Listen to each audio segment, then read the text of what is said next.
Bore da chroeso I gyfarfod y bwrdd. Good morning and welcome to today's Digital Health and Care Wales board meeting. As is our usual practice, we're holding the board meeting virtually and broadcasting live. You can also catch up with the board meeting via the link on our website. Simultaneous translation facilities are available, and I'll remind people how to access that.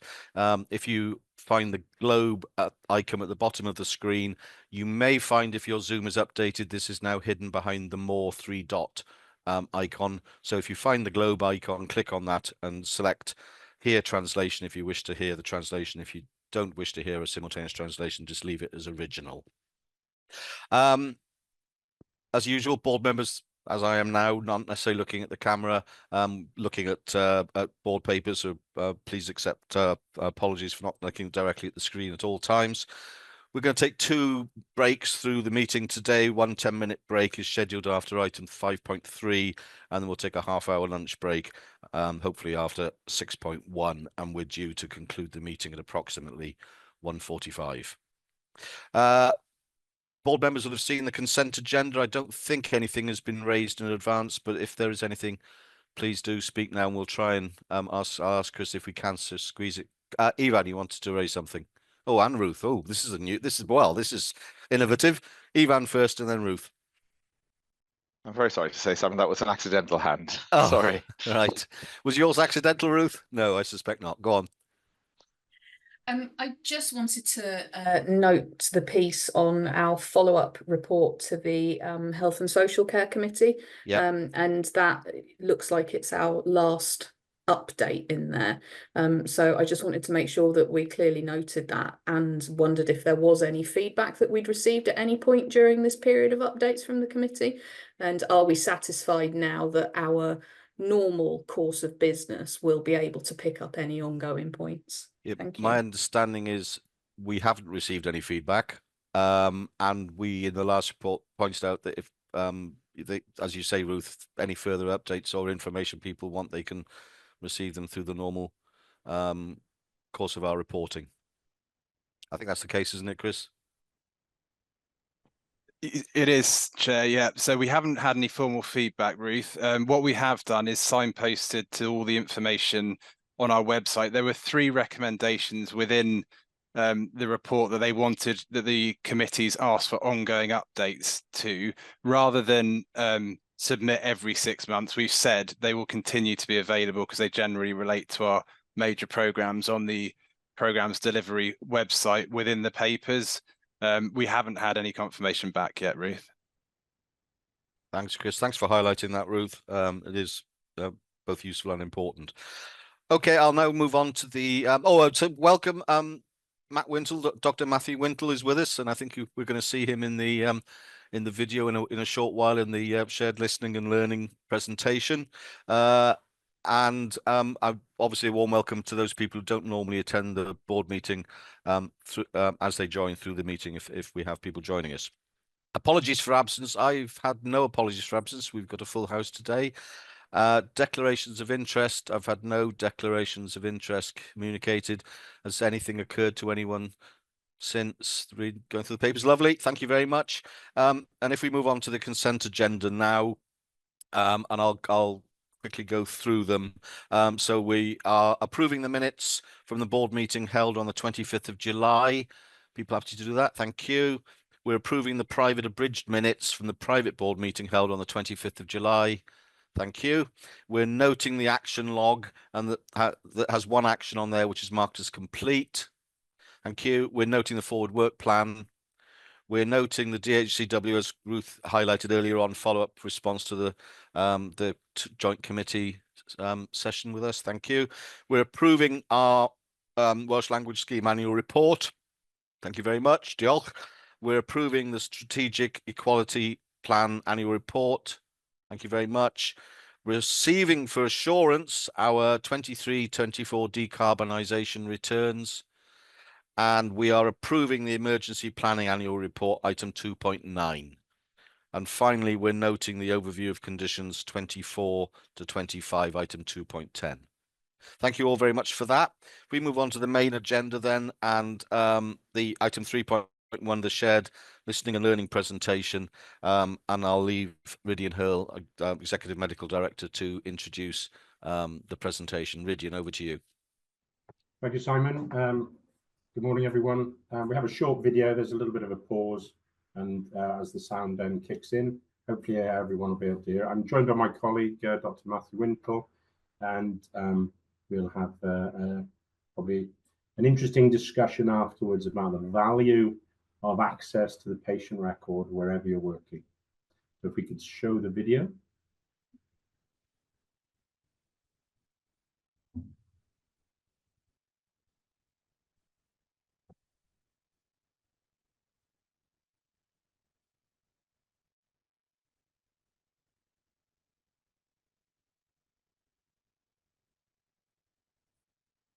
Clinical practice these days is different than it was 20 years ago. It used to be a history from the patient, maybe the relatives or carers, and an exam to refute or add to your information and sort of thoughts. And then a medical records review 20 years ago was, have we got the old notes? Do I need to contact the GP about this? I'm not sure, is there other information I can get? And that certainly wouldn't be at the point of care. And we may not even have it. And sometimes you have to go and you get and treat what you saw in front of you. These days, if you were going to give an antibiotic or a medication to a patient, you probably want to check Welsh Clinical Portal. I haven't grown up with Welsh Clinical Portal. It didn't exist in 2002, 2001 when I was last practicing in Wales. And I've come back in the last few years and now I use it. Not only do I use it, I've had to adjust my own clinical practice to integrate it into the way in which I see patients.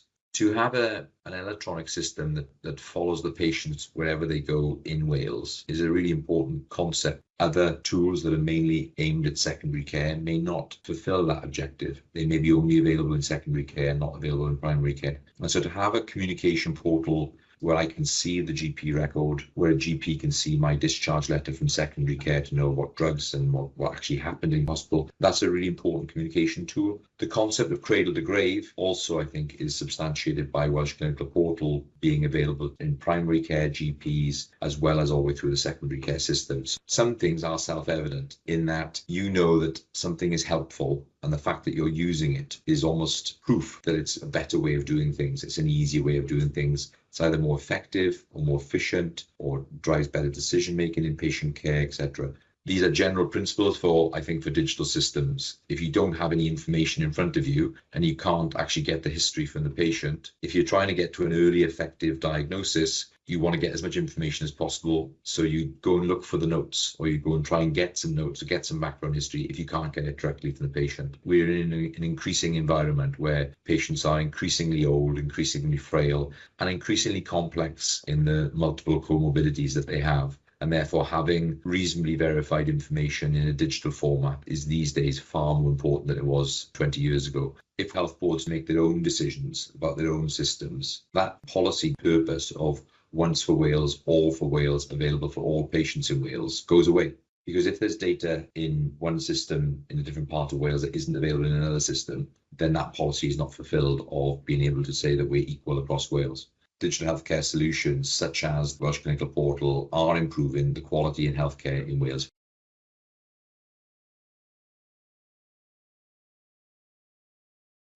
Thank you. I'd like to introduce Matthew. I can't see him on my screen, so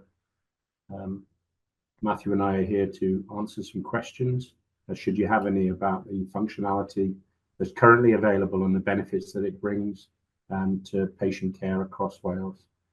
Just to start off the background, there are currently 39,000 unique clinical users of Welsh Clinical Portal. It currently contains over 250 million test results. That's every blood test that's done in Wales. It has access to every single X-ray that's done everywhere in Wales. You can read and write directly into the record. That means something I put into the record now is visible to those 39,000 people should that patient present in front of them. We have electronic test requesting for radiology and for pathology that once fully rolled out and implemented will bring significant benefits to the safety of requesting investigations, to the improvement of efficiencies of turnaround times within laboratories. Results notification means that clinicians who request things see results sooner. That means they have an opportunity to inform the patient sooner. And ultimately, the ambition is, of course, to share everything with the patient as close to real time as possible, so that patients are informed, the patients can manage their conditions, and the patients have more insight and control of their complex disease pathways. Chair, we're open to questions. Okay, thank you. We can see Matthew. So I got Rowan. Go on, Rowan. At the moment, unless we get an awful lot of hands up, we'll take the questions as they come. So if you, I don't know if you're responding, Matthew, or Rydian, between you. Rowan. So one to Matthew and Rydian, really, and you are preaching to the choir. We're absolutely all believers here in the sort of consistent, reliable, timely, integrated information. For me, I'd love you to sort of articulate why the sort of previous, maintaining the records about people's previous health and being able to reuse it to inform future care is so valuable in, I suppose, shortening people's path to health, right? When they come to see you, as charming as I'm sure you both are, most patients don't want to see you. They come to you for care. So, would really like to hear from you, Matthew, about how that changes what you can do for patients. Thanks, Rowan. Yeah, it's been a sort of a transformative experience coming back and trying to integrate a tool like Welsh Clinical Portal into my care. I would 20 years ago, I would have introduced myself to the patient and then taken a history and an exam, the typical classic sort of medical process. Now I realize that this patient is likely to have seen multiple other healthcare practitioners along the way. And a lot of the information that I initially want to get as a baseline already exists. And so I tend to introduce myself to the patient, ask for their consent to access their records. And then I go into Welsh Clinical Portal and actually pull together, if you like, synthesize the information that meets the presenting complaint of that patient. And you realize that many investigations may have been done relatively in the last few years, maybe, and it gives you a baseline status and a basis understanding of what the most common problems are with this patient, what the underlying comorbidities are, etc. Gives you an idea of their functional status, on all the encounters that they've actually had with the health service through primary and secondary care all the way through. So with that baseline information, I don't have to ask the patient for all of that information all over again. And, when you're sick and you're lying in bed and you're confused or you're in pain, you don't want to spend the next 30 minutes being questioned by someone that maybe you've been asked those questions previously by other doctors. And so I think Welsh Clinical Portal, if you like, accelerates that. Now, when you get the information from an electronic source, you then got to verify it back with the patient because they are the single source of truth. We can't completely rely on our systems. But that process of integrating that into my practice has been really quite a thoughtful one, and I think has been transformative because you can see things like old CT scans. Some health boards you can see echocardiograms, so you know the baseline physiology, and you can actually say, well, this is okay. These things are either increasing or decreasing in your understanding of their baseline health. So yeah, it's now, I think, an integral part of what we do, and therefore needs to be available 24/7, 365 days of the year. Marion and Matthew, perhaps what you haven't done is also your particular speciality. Yeah, so I mean, integrated medicine is what I do, and I do it across Cardiff and Vale as a resident doctor. The resident doctor piece of it is also quite important, is that I use all the systems. Sometimes the consultant won't use all the systems. They'll have a team that then actually use all the systems. And that piece of it is something I sort of chose to do about 2 or 3 years ago because I was been in health and innovation, largely research and innovation for 20 years. But I realized that I needed to get back to the coalface and actually use these systems to understand the user perspective and how you can integrate that into everyday care. And so that journey for me, coming back in, if you like, has been exceptional.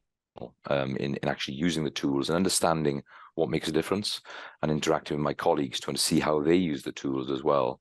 That's been really insightful. Marion. I'll speak in Welsh if I may, if you're hearing me through the translation, Matthew. Diolch yn fawr i chdi am rannu dy brofiad di o ran y porth clinigol Cymraeg. Mae'n wir yn galanogol clywed am yr effaith cadarnhaol, a mae gyfraniad bwysig i wella ansawdd y gofal i gleifion yn Nghymru. Rhidian nododd bod yna 39,000 o ddefnyddwyr. Cwestiwn sydd gen i ynglyn â i ba raddau mae hynny yn cynnwys holl feddygon Cymru. Faint o ganran o'n meddygon ni sy'n defnyddio hwn yn ddyddiol i bob pwrpas.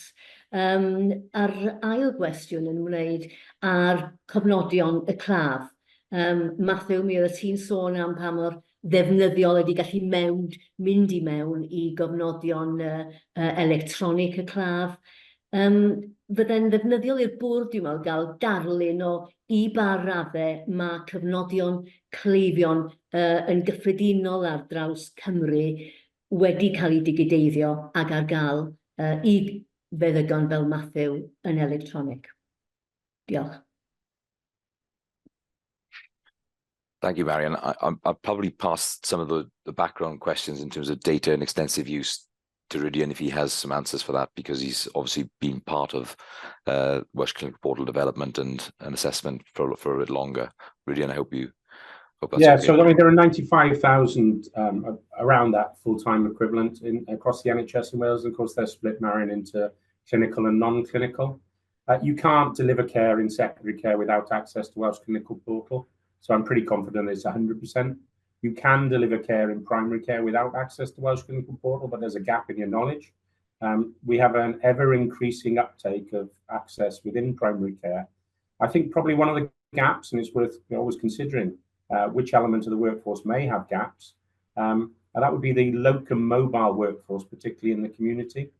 We're aware that there are some things that we need to resolve in terms of a master staff index to allow a unique identifier for movement across different healthcare environments. That being said, you work in teams, as Matthew said, and often you're working with colleagues who have access to that information so that they can go and find it for you. Our ambition is to make sure that when you arrive and work within the NHS in Wales, that you have access to everything you need to do your job. And that's one of the ambitions of Digital Healthcare Wales. David. Thanks, Simon. Thanks, Matthew Rhydian. Matthew, as a user of the system, are there any gaps in what it provides you that you would like to see filled? And question to Rhydian, do we have a roadmap for plugging any of those gaps that Matthew or his colleagues might have as they use the system? Thank you. Great question. We certainly do have gaps, and there's heterogeneity across health boards in terms of the functionality that's switched on at different health boards. So some health boards, for example, I work in Cardiff and Vale, and that butts up nicely to Cwm Taf, which is literally 20 minutes drive away. When I was working in Barry Hospital, I would get patients coming from Cwm Taf, and I'd see that they've had an echocardiogram in Cwm Taf. An echocardiogram was in Welsh Clinical Portal and was requested through Welsh Clinical Portal, and the results were in Welsh Clinical Portal. And therefore, I could make a clinical assessment of their cardiac status and whether or not they had a degree of heart failure, which is causing their leg swelling and decreased mobility, etc. So that's a good example, if you like, of how one health board has it and the other health board doesn't have it. In Cardiff and Vale, we don't have echocardiograms in Welsh Clinical Portal. And so there is the degree of heterogeneity across Wales, and it's important that we work hard with health boards to understand the reasons for that, and if we can increase the density of information within Welsh Clinical Portal, therefore allowing equal access to information on all patients across Wales. And the roadmap question, Rhydian, but I'm assuming that it's a roadmap that's potentially somewhere out with our control. Yes, I think I would take it in two approaches. If you have a national program like the Laboratory Information Management System, in other words, a collective view that we're going to process stuff the same way everywhere, then you do that integration once into the application that clinicians access it, and hey, presto, you can see every single blood test done over Wales.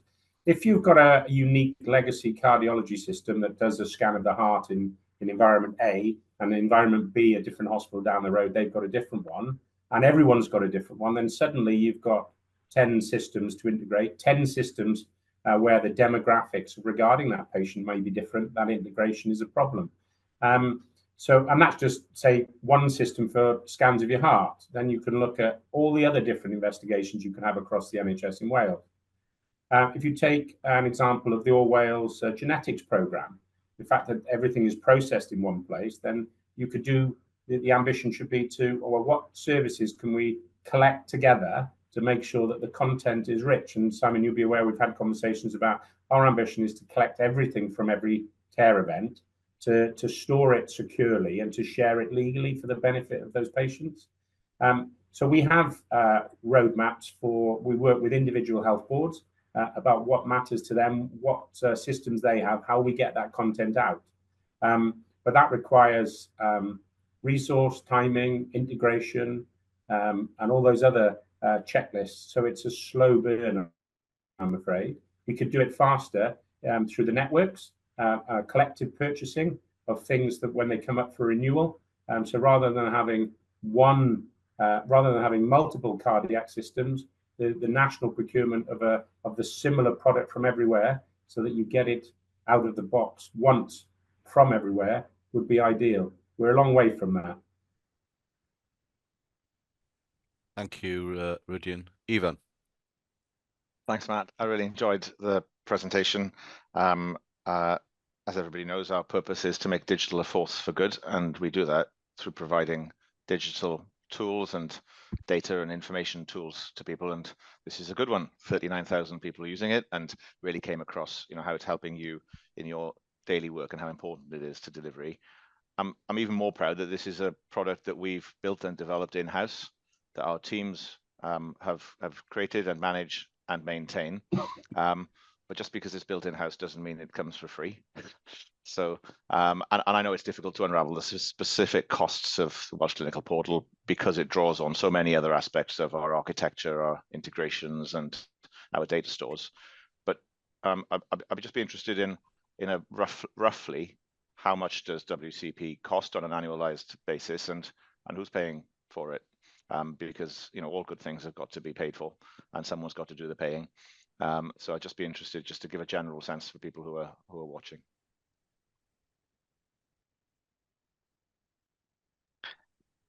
Rudian, you picked that up, or can someone? Well, it strikes me as a bit of a financial question, because the funding is quite complex through core allocation and through and SLAs for various things. But ultimately, I'm not sure if Claire's hand's up for a question or she's got the stats on the tip of her tongue. It's a question, I think. But Claire, have you got any feel for it? Yeah, so we're talking annually, and I'm Mark, my partner in crime, will probably correct me on this. It's roughly between £5 and £7 million per annum to support in total WPAS and WCP. So and that's recharged, as Even said, some of that is recharged by our SLA and some of that's central. So relatively speaking, when you look at that as opposed to a commercial product, the cost per user is going to be significantly lower than a market developed product. Thank you, Claire. Alistair. Thank you, Matthew. Very interesting, and it's great to see the progress that we're making. We've got to keep making this progress, and I just wanted to ask about the ambition that I'm sure that is there to make links with what is very often the primary care for one core user group of GPs, which is social care. Care within the community, and the notes and the records and the information that may sit within a completely different part of the public sector system, which can potentially be extremely helpful for a GP or a pharmacist, because apart from anything else, it will present the potential for community prescription, social prescription, as opposed to medical prescription, if there is a good understanding of the issues of that core user group, typically older people, but not always. And really the potential for addressing issues that may well be linked to loneliness, maybe well be linked to an older person actually being the carer of another older person and struggling with relief within their own home setting, where social prescription may be a far more appropriate approach and route, and the links with that. I'd be interested in your comments on that. And just a quick one: digital exclusion is, of course, normally associated with some older people. You know, great many of them are absolutely great at managing their way around the digital world, but we all know that there is a core group who find that a difficult world to access and feel less comfortable. I just wonder if there is any link with any older GPs in that regard, where there is less inclination to engage with a clinical portal, but to stick with perhaps more tried and tested long-term approaches. Just those two questions, Matthew. Thank you. Thank you, Alice. They're really, really important questions. One, we know that the social determinants of health probably account for 70% of the development of disease and pathology over a lifetime. So understanding the social context, the day-to-day behaviors, etc., gives us a much broader picture of health. And certainly within secondary care where I work, the baseline activities of daily living, function, mobility, care packages, etc., are fundamental pieces of information that can facilitate discharge and understand what baseline we need to restore the patient to, or what is a potential restorative to baseline process of rehab during hospital. And as we know, the NHS, it's actually the back door of the NHS in terms of getting people ready and optimized to leave hospital that actually clogs up the front door of the NHS. So we've got a major problem there in that connection between rapid discharge to social care and actually facilitating that. In my practice, however, because you have a little bit more time to capture that information, you have about 2 or 3 days perhaps to actually work out what the baseline status was and actually collect that information, usually collaterally from family members and carers. You have the timeliness of that information is not quite as urgent as the clinical information. The clinical information you obviously want to get to a quick and accurate diagnosis as quickly as possible, because if you get that wrong, patient could end up deteriorating. So there is an urgency and a time urgency to the clinical information, which is something that the clinical system, Welsh Clinical Portal, does very well. The social information currently is captured largely on paper, and probably shouldn't be. Probably should be updated and kept in an integrated record that everyone can see across Wales. So yeah, we don't have that information within Welsh Clinical Portal at the moment, but we do have a little bit more time to do the workarounds in clinical practice to make sure we assess that. In terms of digital exclusion, go on. Yeah, I was just going to say, I've just come in on the gaps there, Alistair. There are lots of things that happen to citizens, to patients, which are outside of the care environment. So if we look at mums carry their maternity record, that's on paper. So the ambition to make sure that is digitalized. If we look at the healthcare record in terms of health visitor record, children being assessed at home, preschool, that's a big element of determinants of future health that there's a gap there. And then if we go to the end of of pathway, you look at the care home record, and this is something that we obviously found in COVID, wasn't it? The inability to assess people remotely during COVID because we didn't have access to the record that was held on paper. So there's that element. There's also the very important part of third-party care. So the things you quite rightly highlighted, that might be relatives, but that can also be care that's paid for, which is outside of the NHS. And then if you look at what we've been doing in the palliative care programme, the replacement of Canis, you'll see that it's quite straightforward when you're dealing with NHS organisations, but those palliative care environments which are not NHS environments, again, have some element of digital exclusion. I'll come to the point about the older GPs. You can't be a GP if you're, it doesn't matter how old you are, right, without using an electronic system. Lloyd George notes have gone. It doesn't happen on paper across Wales. There are patches within the wider NHS in the UK, but within Wales, you're using one of two systems. So I suppose that's positive. As regards to an element of the social care record coming into what I would consider the national environment, we have multidisciplinary team meetings involving social care and the nursing staff and clinicians when trying to get patients out of an acute environment. And of course, some of that record is recorded electronically, and part of the further ambitions of Welsh Nursing Care Record are to try and put that social element into the digital architecture in a way that if that patient were to unfortunately represent, there would be some understanding of what happened previously. I'll go back to Matthew. Thank you, Matthew and Rydian. Sam Lloyd, and then Claire, and then Helen, and we probably need to move on then. Thank you, Chair. It's just a comment rather than a question, but we've recently started publishing the percentage of results and documents in WCP that are viewed across health board boundaries.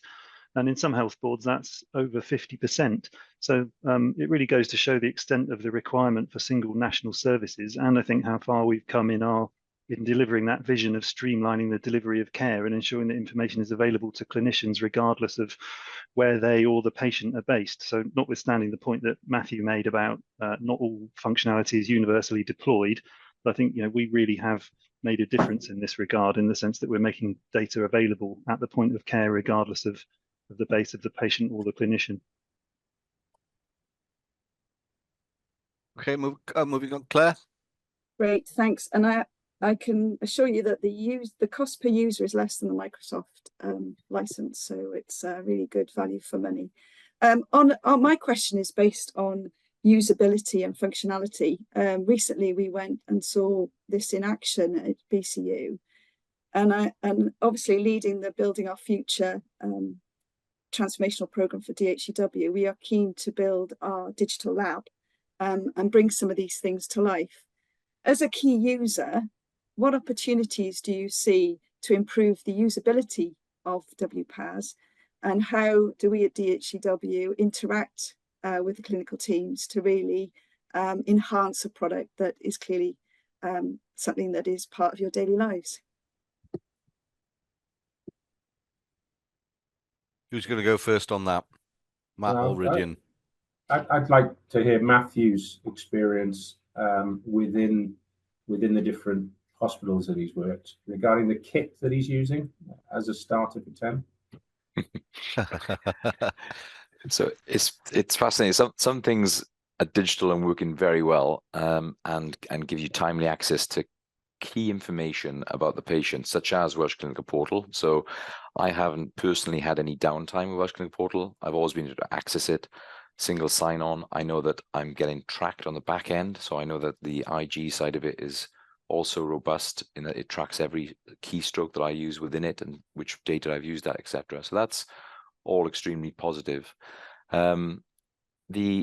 The bit what's interesting then, and I have this sort of conversation sometimes with my clinical colleagues, is that sometimes you have to print out a blood form, request it in Welsh Clinical Portal, and then print it out to a printer, and the printer's not connected, and that's not something that Digital Healthcare Wales does, and that causes delays. So there's an interesting hybrid reality, if you like, to what we're using on the front line today, which is a mix between printers and cutting edge tools, if you like. And as I remind my colleagues, Digital Healthcare Wales is not really responsible for maintaining those printer connections and making sure that that's not an issue. So I don't know if that's relevant, but that's sort of my frontline experiences in terms of how well integrated we are from end to end. Yeah, I mean, you've said it. I'm forever going on about printers. The important thing here is an understanding that the infrastructure needs to be the best that it can be, from the point of the data center to the user on a computer, and that has dependencies on the kit that the clinician has in front of them in terms of how old that laptop is, the Wi-Fi, the connectivity within the building and our estates on the whole tend to be quite old, and then essentially the wires down the M4. So we can invest in massive pipes in one part of the process, but if the pipes get smaller and smaller and smaller to the point where the user is, then that user experience isn't what it should be. And so we have a collective obligation with our stakeholders to ensure that the infrastructure that we provide is the best that it can possibly be continually. And that requires an understanding that this is going to need revenue every year for replacing stuff. And that's an important thing that needs to be understood across the system. There are some elements of what we provide, what I would term as managed services. So if you look at the primary care environment through the funding model, we manage the experience for over 370 GP practices. So they have a very different user experience because the control end to end is within our gift. And there are two distinct things there between local health board environments and the primary care environments we provide managed services for. And finally, Helen. Thank you, Chair, and thanks to sorry, excuse me, Matt and Rydien for kind of taking us through this. I think that, hugely positive and impactful in terms of the services we're providing. There was a couple of points just to pick up on. Absolutely, the level of investment that we all need to be making in terms of the underlying infrastructure to enable digital to truly kind of, be exploited for all of the opportunity that we've got has got to increase right across the board. And I think that's true kind of not just in Wales, but right across kind of the UK. And indeed, we're having some conversations next week with our leads across the 4 nations on just that topic, really, in terms of really understanding what those levels need to be and what does that mean in practice. I think the other point of that is we need to get better as a digital leadership community of describing the true impact, and I think sessions like this morning's are really helpful in hearing directly from our clinical teams what a fundamental difference this is delivering day in, day out to the delivery of care. And just a second kind of response really to Alistair's point around kind of the join up of the record to out of hospital experiences, particularly social care. So the Connecting Care programme at the moment is working on our version of the shared care record, the business case to develop and deliver that kind of joined up view of across secondary, primary, community, and of course social care. So a lot more to do in that space, but clearly WCP has given us a great head start in terms of the availability of that information that would be relevant, but a lot more to do in that space, and the board will be hearing more about that now over coming months. Thanks, Chair. Thanks, Helen. Matt, Rydien, anything you wanted to come back in conclusion? Only to say my own personal experience has been very, very positive. The availability and to understand and integrate it within the flow of what a clinician does is really important. And as you know, there's a lot of time pressure on the frontline services, and so having these tools that you can actually integrate and access things quickly at the point of care to deliver an appropriate timely diagnosis is really essential. So I'd just like to say that it's been a very positive experience me using Welsh Clinical Portal, and there's a lot more to do that we can build on that. Thanks, Matt. Rydien, anything? Well, my comment would be that we can always do better. We can always improve the user experience. We can always improve the UI. But if we haven't got the content, it doesn't matter how fast it is or how good the UI is, there are gaps in the record. And I think our immediate objective has to be to re-emphasize how important it is to collect everything from every care event, store it centrally and securely, and then share it legally wherever the patient presents, because that will make care more efficient, it will make care safer, and ultimately it will improve outcomes. Great. Thank you both very much indeed for a very informative presentation and a very useful discussion. And as Rydien knows, there are some of us who are banging the drum about using what we've got better and more extensively across Wales as Matt has pointed out, for the benefit of patient care and patient safety and quality of care. And helpfully, a couple of some of the themes that have come out in that discussion in the presentation, I'm going to pick up in my a couple of chair items I want to highlight. Okay, so thank you very much for that, and we'll move on to item 4.1, which is my report. And there's two of them, four, but two joined together, things I want to just highlight. You'll see that in the past weeks, I've had a meeting with the interim cabinet secretary, Mark Drakeford, when he was in the position for a relatively short period of time, and also we had an introductory meeting that the NHS chairs from right across the system with Jeremy Miles, the new cabinet secretary. And in both meetings, really, there were some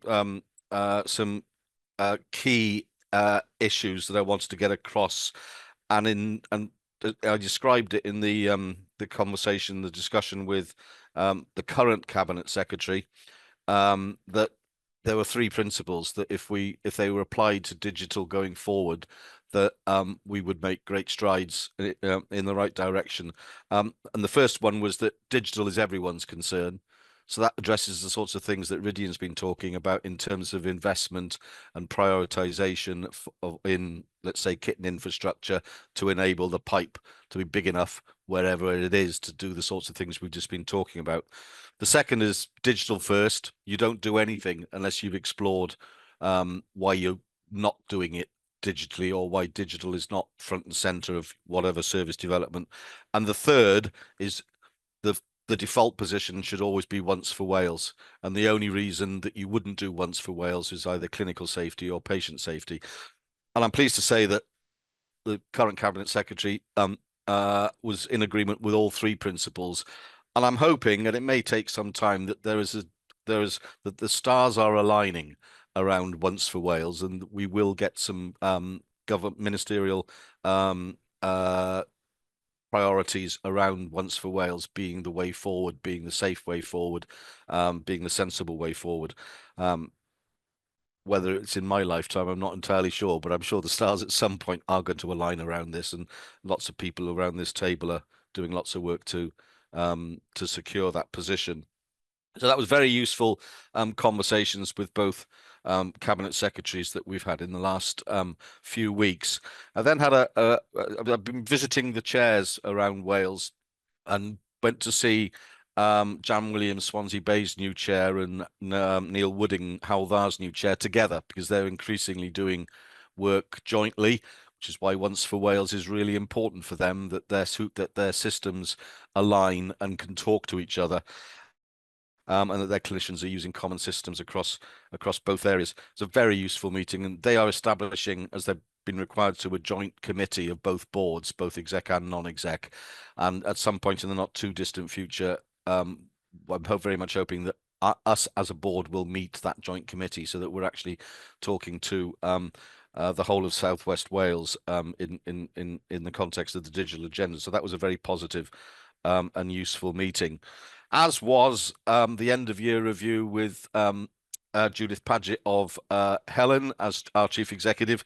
I just wanted to highlight, and not to spare her blushes, that it was a very positive meeting, and I think Judith and myself have continued to be very pleased with her leadership and direction of this organization. So I just wanted to make sure that that was highlighted, as I say, not to spare her blushes, and then to lead very nicely, obviously, into her report. Those are the three things that I wanted to highlight. Ruth, is there anything you would want to pick up on your items that you want to? Okay. Has anyone got any questions on any of the items in either my report or Ruth's report? If not, thank you very much. You have received that report. You'll be pleased to hear. And then I'll move on to the next item, 4.2, Helen's report, the Chief Executive report. Helen, over to you. Thank you, Chair, and thank you for the continued support. Much appreciated. The couple of things for me to highlight. Engagement, and I know we're going to talk later on the engagement strategy, but the engagement feedback. But I think that we've been doing some work already ahead of kind of getting the survey feedback, which is about kind of how do we kind of work on that relationship and the opportunity we have to have the conversations with the executive teams across NHS Wales. And we've had 3 sessions since we've last met as a board. So we've met with the WAS team, the Shared Services team, and with Swansea Bay exec teams. And I'm really pleased to say they're really good discussions, and we're really getting into some of the yes, challenges, but actually they've been very much in the where are the opportunities that we can explore together, and where are we able to actually take some initiatives forward. So each of them really came out with kind of actions for us to take forward, some deeper discussions with our teams around some of those opportunities. So watch this space on some of that stuff, really, in terms of what that means going forward for us. But yeah, really, really good to get the engagement, not just in terms of a team to team, but actually engagement for, what is, quite a big commitment in terms of a couple of hours to focus on the digital agenda for each of the exec teams. So yeah, really helpful and grateful to our colleagues across Wales for those conversations. I'm delighted to say that we have successfully appointed to the replacement for Sarah Jane Taylor, who's our People and OD Director. So we will have Sam Morgan joining us from the NHS Executive in November. So really, really pleased that we had a really strong field and put them through quite a process, actually. And thanks to Ruth, our Vice Chair, for supporting me in that process. Also like to take the opportunity to say a fond farewell, really, to Sarah Jane, who's not here with us today. She had her last working day with us yesterday, and it's her birthday today, so I think she's off enjoying herself.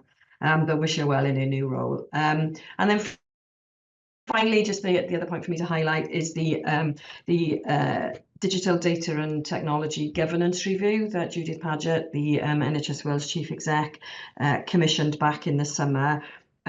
We met yesterday as the small group that's been working through that. So Judith asked one of her lead directors to undertake kind of that review and to come up with recommendations for really setting out clarity around roles and responsibilities for all the key kind of players, if you like, in the digital data and technology space in NHS Wales.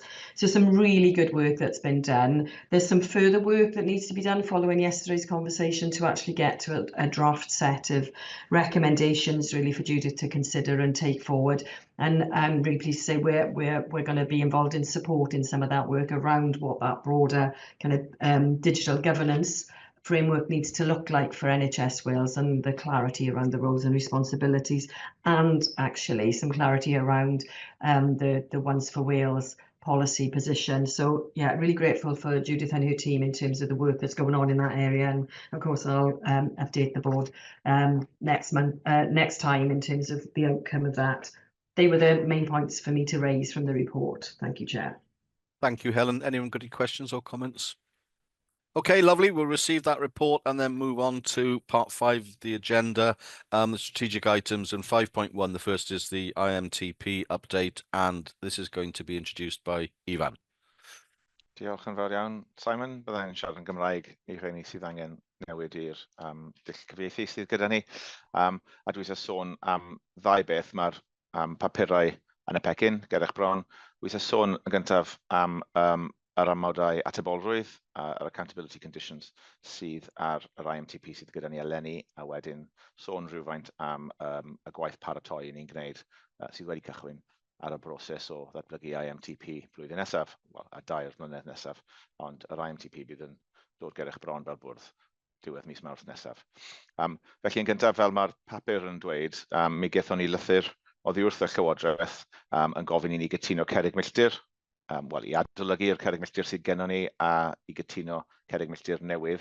A mae'r broses hynny wedi mynd ymlaen dros yr 7 neu 8 wythnos diwethaf, ers mis Gorffennaf. Rydyn ni wedi nawr cytuno 73 o gerrig milltir ar gyfer ein rhaglenni.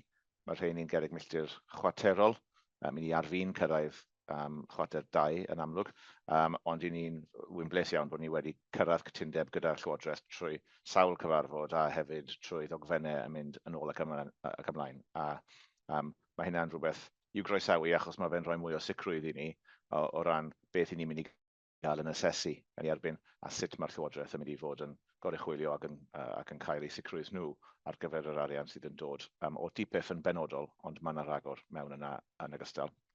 Ac yn ail, fel mae'n dweud yn y papur, mae yna drafodaeth yn parhau gyda'r Llywodraeth, gyda Clare yn arwen hyn fel cyfarwyddwr cyllid, ar y drefn o ddyfarnu neu rhyddhau y cyllid i ni ar sail 70-30.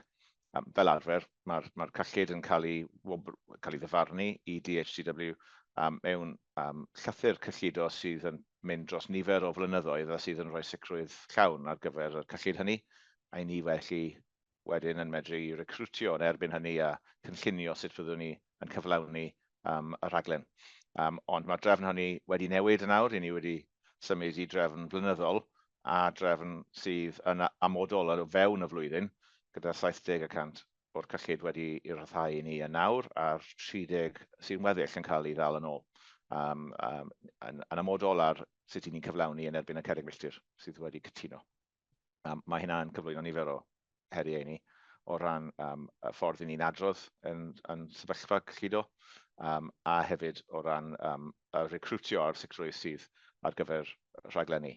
A mae'r drefn flynyddol hefyd yn cyflwyno ansicrwydd o ran blynyddoedd yn y dyfodol, felly does na ddim cyllid am ddim un rhaglen wedi ddyfarnu tu hwnt i fis Mawrth nesaf, a mae yna sawl rhaglen ar hyn o bryd yn paratoi achosion busnes i'w cyflwyno i'r Llywodraeth cyn y Nadolig, yn gosod allan ar rhaglenni ar gyfer 25-26 a 26-27.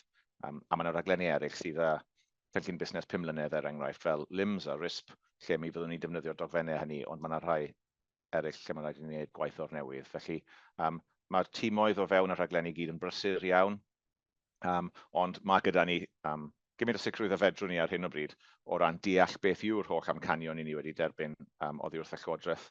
Mae'n amcanion i'r cadeirydd, mae'n amcanion trwy'r DPIF, a mae yna hefyd amcanion yn erbyn yr IMTP. Felly ni'n rheoli rheina i gyd at ei gilydd. Na i fynd ymlaen i sôn am datblygu IMTP 25 hefyd, a wedyn gwahodd cwestiynau ar y ddwy agwedd gyda'i gilydd, a falle bydd aelodau o'r tîm eisiau dod mewn i ateb gyda fi. Felly, i ni wedi, fel i ni'n gwneud bob blwyddyn, i ni wedi cychwyn y broses o ddatblygu IMTP blwyddyn nesaf. Mae hwnnw yn cychwyn yn ystod mis Medi neu diwedd mis Medi bob blwyddyn. Fel byddwch chi'n cofio, achos mae'n dod o gwmpas yn gyflym iawn, a mae fe'n broses flynyddol, felly siŵr o fod yn gyfarwydd yn gyffredinol i bawb. I ni'n gwneud hynny trwy nifer o weithdai gyda staff ar draws y sefydliad, cannoedd o bobl yn rhan o'r broses hynny, mwyn dechrau trafod beth yw'r cerrig milltir a'r cynlluniau ar gyfer y 2 blynedd nesaf. I ni'n gwneud hynny yn erbyn y portfolios sydd o fewn yr IMTP, mae'r gweithdai hynny yn mynd ymlaen ar hyn o bryd. I ni yn gwneud hynny yn erbyn, neu i ni'n gwneud hynny cyn i ni dderbyn y fframwaith IMTP oddi wrth y Llywodraeth. Felly, y broses ffurfiol yw mae'r Llywodraeth yn gosod fframwaith blynyddol ar gyfer yr IMTP, ni wedyn yn cyflwyno dogfen yn erbyn hwnnw. Ond fel arfer, mae'r fframwaith na'n weddol hwyr yn y flwyddyn yn cyrraedd ni, felly ni'n cychwyn cyn bod ni wedi dderbyn e. A dyn ni ddim wedi derbyn un eleni eto. Mae yna weinidog newydd, felly falle bod mwy o amser yn mynd i gymryd yn fyna hefyd. I ni'n disgwyl bydd yr amserlen yn debyg i llynedd, felly cyflwyno diwedd mis Mawrth nesaf.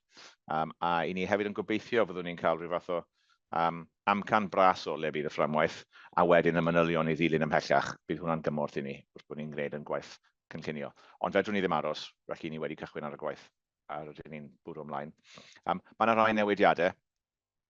Newidiadau bychan, nid cymryd yr IMTP i ddarnau. Oedd y gweinidog cynt sy'n nawr yn brif weinidog wedi rhoi clod i ni am sut i ni'n gosod allan yr IMTP llynedd, felly does na ddim reswm i ni newid y strwythur yn gyffredinol na y cyflwyniad, ond mae yna rai bethau i ni eisiau gwneud, a ni wedi trafod rhain gyda'r Llywodraeth, neu gyda'r tîm digidol yn y Llywodraeth. Yn gyntaf, ni eisiau rhoi mwy o sylw i'n gwaith craidd ni o fewn yr IMTP mwyn bod e'n fwy amlwg ochr yn ochr a'r rhaglenni ni'n darparu. Wy'n symleiddio rhywfaint, ond mae rhaglenni tua chwarter o be mae DHCW yn gwneud, ond mae fe'n 3 chwarter neu rhagor o beth sydd yn yr IMTP. Felly ni eisiau rhoi mwy o falans, fel bod e'n fwy amlwg y gwaith i ni'n gwneud, pethau fel WCP a WPAS i ni wedi trafod bore yma, ond hefyd yr holl waith arall caib a rhaw i ni'n gwneud o ran cynnal systemau a canolfannau data ac yn y blaen er mwyn bod hwnnw'n dod trwy yn fwy amlwg yn y ddogfen. Ni hefyd eisiau symleiddio rhywfaint o'r broses. Mae wedi bod yn ddefnyddiol i weithio trwy'r broses o gytuno cerrig milltir gyda'r Llywodraeth dros y 2 fis diwetha, yn arbennig drwy dynnu mwy o ffocws, achos mae gormod o gerrig milltir yn gwneud yn anodd i ni ac yn anodd i nhw. Felly, maen nhw wedi bod yn gweithio gyda ni i geisio canolbwyntio ar cerrig milltir chwarterol a cerrig milltir sydd yn weddol gyson o ran maint. Felly, mi fydd hwnna'n rhywfaint o newid i ni. Fel mae ar hyn o bryd, mae gyda ni sawl math gwahanol o gerrig milltir. Mae rhai yn rhai weddol fach, cyhoeddi dogfen, er enghraifft, a mae rhai yn rhai anferth, fel system wedi mynd yn fyw ar draws Cymru. Felly, i ni'n mynd i geisio cysoni maint y cerrig milltir hynny, a hefyd symud mwy tuag at cerrig milltir bob chwarter yn hytrach na rhai bob mis. Achos mae'n amrywiaeth ar hyn o bryd rhwng rhai misol a rhai chwarterol. Dwi'n credu bydd hwnna'n rhoi patrwm mwy sicr a mwy eglur a mwy syml ar yr IMTP, a bydd hynna hefyd yn lleihau y nifer o gerrig milltir fyddwn ni'n adrodd i'r Llywodraeth. Ni'n adrodd yn busol i'r Llywodraeth erbyn hyn ar y cerrig milltir. Mae yna 540 ohonyn nhw ar ddechrau'r flwyddyn, ac yn fras, dwi'n ddim yn addewid, yn fras, wy'n anelu ceisio cael lawr i rhywle yn y 300 neu rhywbeth tebyg, bydd yn gwneud yr holl broses hynny yn haws i ni ac yn haws i'r Llywodraeth, ac yn haws i'r bwrdd hefyd o ran ei sicrwydd. A wedyn yn olaf, i ni eisiau cyflwyno haen ychwanegol mewn i'r IMTP, sef un o'r cwestiynau oedd y Llywodraeth wedi gofyn i ni oedd, wel fedra i weld y cerrig milltir, ond sut mae nhw'n dod at ei gilydd i ddisgrifio beth yw'r amcan strategol ar gyfer y flwyddyn. Yn Saesneg ni'n galw nhw'n annual objectives, felly maen nhw'n amcanion blynyddol. Ni eisiau gwneud hynny yn fwy amlwg, a bod y tîm gweithredol a rhan fwy yn cytuno y lefel honno, achos dyna lle mae'r cerrig milltir chwarterol yn clymu gyda'r amcanion tuag at 2030. Hynny yw, ni'n cael rhyw fel junction yn y canol, lle ni'n gallu disgrifio beth ni eisiau gwneud am y flwyddyn fel narratif, a gallu gweld yn glir sut mae hwnna'n cymryd ni tuag at amcanion 2030 sydd yn y strategaeth hir dymor, a wedyn fedrwn ni edrych lawr a gweld sut mae'r 4 carreg milltir chwarterol yn cyfrannu at gyflawni yr amcanion. Felly, nifer o bethau yn digwydd fyna, dim byd sydd yn mynd i fod yn rhyw fath o chwildro. I ni'n chwilio am gymaint o sefydlogrwydd a fedrwn ni gael. Mae yna lot fawr o ansefydlogrwydd yn y mynd ymlaen. Felly ni eisiau rhoi gymaint o sicrwydd a gymaint o batrwm a fedrwn ni un tîmoedd. Ond mae yna nifer o welliannau bychan, dwi'n meddwl, bydd yn cryfhau yr IMTP yn rhoi balans gwell ynglyn â sut i ni'n disgrifio y cyfan o beth i ni'n gwneud, nid gormod o bwyslais ar y rhaglenni, a hefyd yn rhoi darlun mwy clir o sut mae'r cerrig milltir chwarterol yn gallu ateb yn syth i'r amcanion sydd yn y strategaeth hir dymor ar gyfer 2030. Felly, fi'n gobeithio bod hwnna yn ddefnyddiol o ran cychwyn trafodaeth ac yn croesawu sylwadau neu cwestiynau. Thank you, Ifan. David. Thanks, Simon. Thanks, Ivan. Two questions, if I may, Ivan. You referred to 73 milestones as having been agreed. Are those all the ones related to the 30% that's been retained? That's my first question. And then with the Welsh Government retaining 30% of the funding, what problems does that present us with in terms of resourcing some of these programmes? So the 73 milestones relate to the DPIF programmes and 2 or 3 other areas that the Welsh Government has added in effectively into that process. Those milestones cover quarters 1, 2, 3, and 4. So for most programmes, typically there would be 4 milestones. There are a few exceptions, but generally there are 4 milestones. Quarter 1 already delivered and achieved, obviously. Quarter 2, we're on track right across the portfolio. And the government's communication to us at the moment has been that their anticipated approach was to review the completion or the achievement against the Q3 milestones and then to release the 30% if satisfied. But I want to emphasize, we've not finalized that arrangement. It does create some challenges for us in terms of our financial reporting and in terms of the certainty for program delivery and planning. So we're still in discussion with them around the mechanism there. Maybe Claire would want to add something later, but we have now confirmed all the milestones at least, so that and that was a very important step that we needed to get through. Because Claire and I have had a conversation. I mean, I find it a very strange way of, I've never experienced it before in terms of health service funding, because if the 30% doesn't arrive, then it tips us into deficit. So I don't understand the rationale behind the approach. So, I mean, Claire might be able to. So yeah, I think this is unusual in its approach. We've not experienced a 30% and 70% before. So we've been meeting with Welsh Government. Actually, we met with them yesterday in Tiglan to work through our logic, because we have got a lot of contractually committed spend in Q4. So we're trying to find the optimum position that enables them to have some bite if we're not achieving our milestones, but equally to have some financial certainty in terms of our commitments in the last quarter.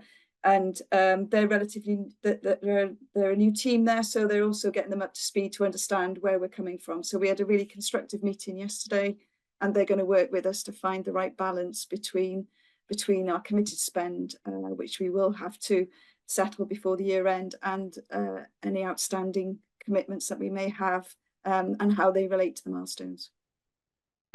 Thank you, Claire. Helen. Thank you, Chair. And I guess just to reflect really on what you've been talking about in terms of the negotiation, if you like, or the clarity that's needed around the process for setting our priorities for next year's planning round.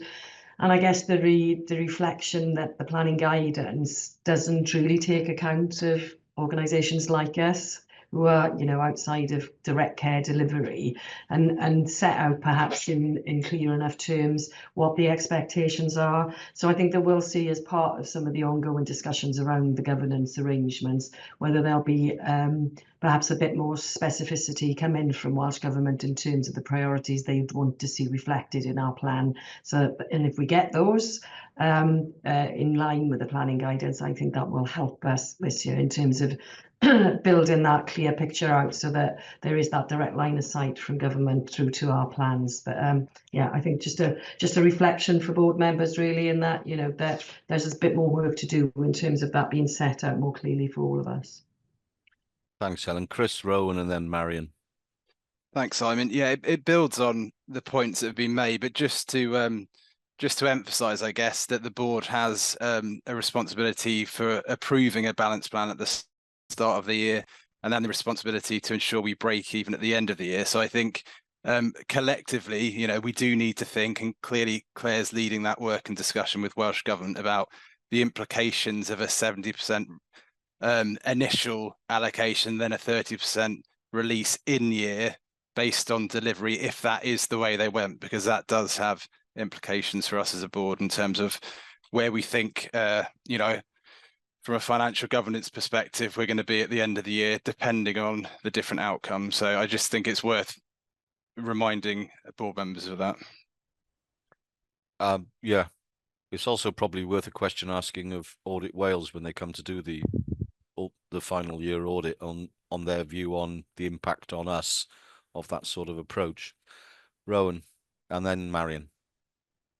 So I have some sympathy for Welsh Government in floating this idea, but I also want to share with the board that I think it's, you know, it's antithetical to us being able to deliver effective investment and accelerate the path to digital transformation around what are really important services. So the services that are funded through DPIF are our most strategic programs, you know, to deliver impactful national programs and multi-year programs. So, you know, I think, you know, we should definitely be held to account, but it's very problematic on programs. I'm just thinking in my head of things like the the digital service for patients and the public. We've heard already today about the clinician facing services, but the services to the people of Wales, where the original business case was based on us not just providing a tool for getting your repeat prescriptions and maybe booking a GP appointment if the service is able to switch that service on, but also providing digital services that will shorten waiting lists because they are driving towards prevention and enabling people perhaps to manage their condition while waiting for care.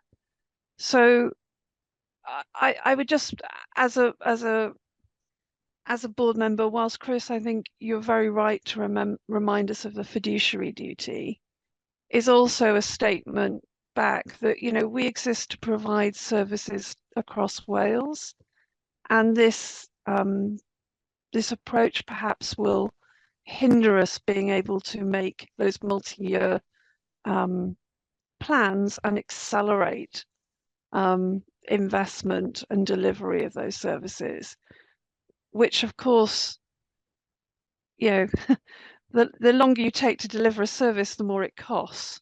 So it is kind of, at odds with perhaps the desire to maximize our return on cash in. So just wanted to rehearse those arguments, really. Thanks, Rowan. Marion. Diolch Cadeirydd, a diolch Ifan am y diweddariad clir yna. Sylw yn fwy na cwestiwn wir, achos dwi yn croesawu'r newidiadau sydd wedi gyflwyno. A dwi'n meddwl bod y newid pwyslais neu'r y bwriad i gryfhau'r pwyslais a roddi'r un gweithgareddau craidd ni yn gam pwysig iawn ymlaen. Fel ti di nodi, mae mwyafrif yr IMTP ar hyn o bryd yn ymwneud ar rhaglenni. Ac fel da ni wedi ddarllen o'r adolygiad o farn yn rhanddeiliaid yn yr adolygiad am gysylltu yna, mae'n amlwg mae yna ddiffyg eglurder, ddiffyg dealltwriaeth o'n union be ydy'n rôl ni. Felly dwi'n meddwl bydd y newidiadau yma yn yr IMTP gobeithio yn helpu gryfhau'r dealltwriaeth yn rhanddeiliad ni o'r hyn dyn ni yn wneud. Felly diolch am hynny. Lovely, thank you, Marion. Ifan, anything you wanted to come back on, any points you wanted to pick up on? Well, only just to sort of round up, I suppose, to say that at this point in the IMTP planning process, what I want to do more than anything is to provide the board with assurance that we've got a grip of our planning process and that we should have confidence in the teams, not just the planning team, but all of the teams across DHCW in terms of what we're going to end up with as a product in terms of an IMTP. And for me, the challenge really is the uncertainty and the shifting context. So I'm really focused on giving as much stability to the teams and as much certainty as we're able to in as many areas as we can. The quantum is the quantum, and we all know what the challenges are across the NHS, and we all know that we are ultimately fully funded by Welsh Government, although money, some of that money comes through various different mechanisms and routes, including through other health boards and other health organisations to ourselves. What is most challenging though is when things change unexpectedly in year. If the rules are consistent from year to year, then you can adapt to the rules, you can plan against those rules, and you can have a stable program or delivery or other roadmap for your product. But it does become challenging when you've planned based on a whole set of assumptions and agreements, and then those change in year.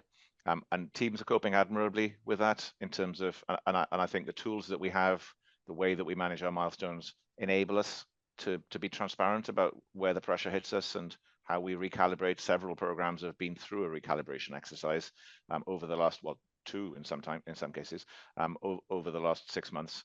We wouldn't be able to do that unless we had the management information and the milestones and the resource tracking that we have. But all of that effort takes the attention away from delivery, and delivery is what we want to be first and foremost. So more stability really is what I think we're all working very closely with Welsh Government to achieve at many different levels. Helen with Howell Jones, for example, and Helen on the, Claire with Howell and Helen with Judith and with the DDAT governance review and myself with Mike and with his team and various others.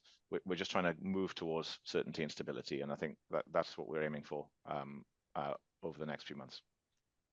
Yeah, and just to add to that, Ivan, I mean, you did mention it in your introduction. Not only objectives changing, but coming from different directions. And the obvious one being the chair's objectives, which come in after the IMTP process has been completed and the IMTP has been signed off. So with luck, that might streamline into the future. Because as you say, it's very difficult for our teams if suddenly, whoa, there's another objective come in there. Okay, so thank you very much for that, Ivan, but don't go away.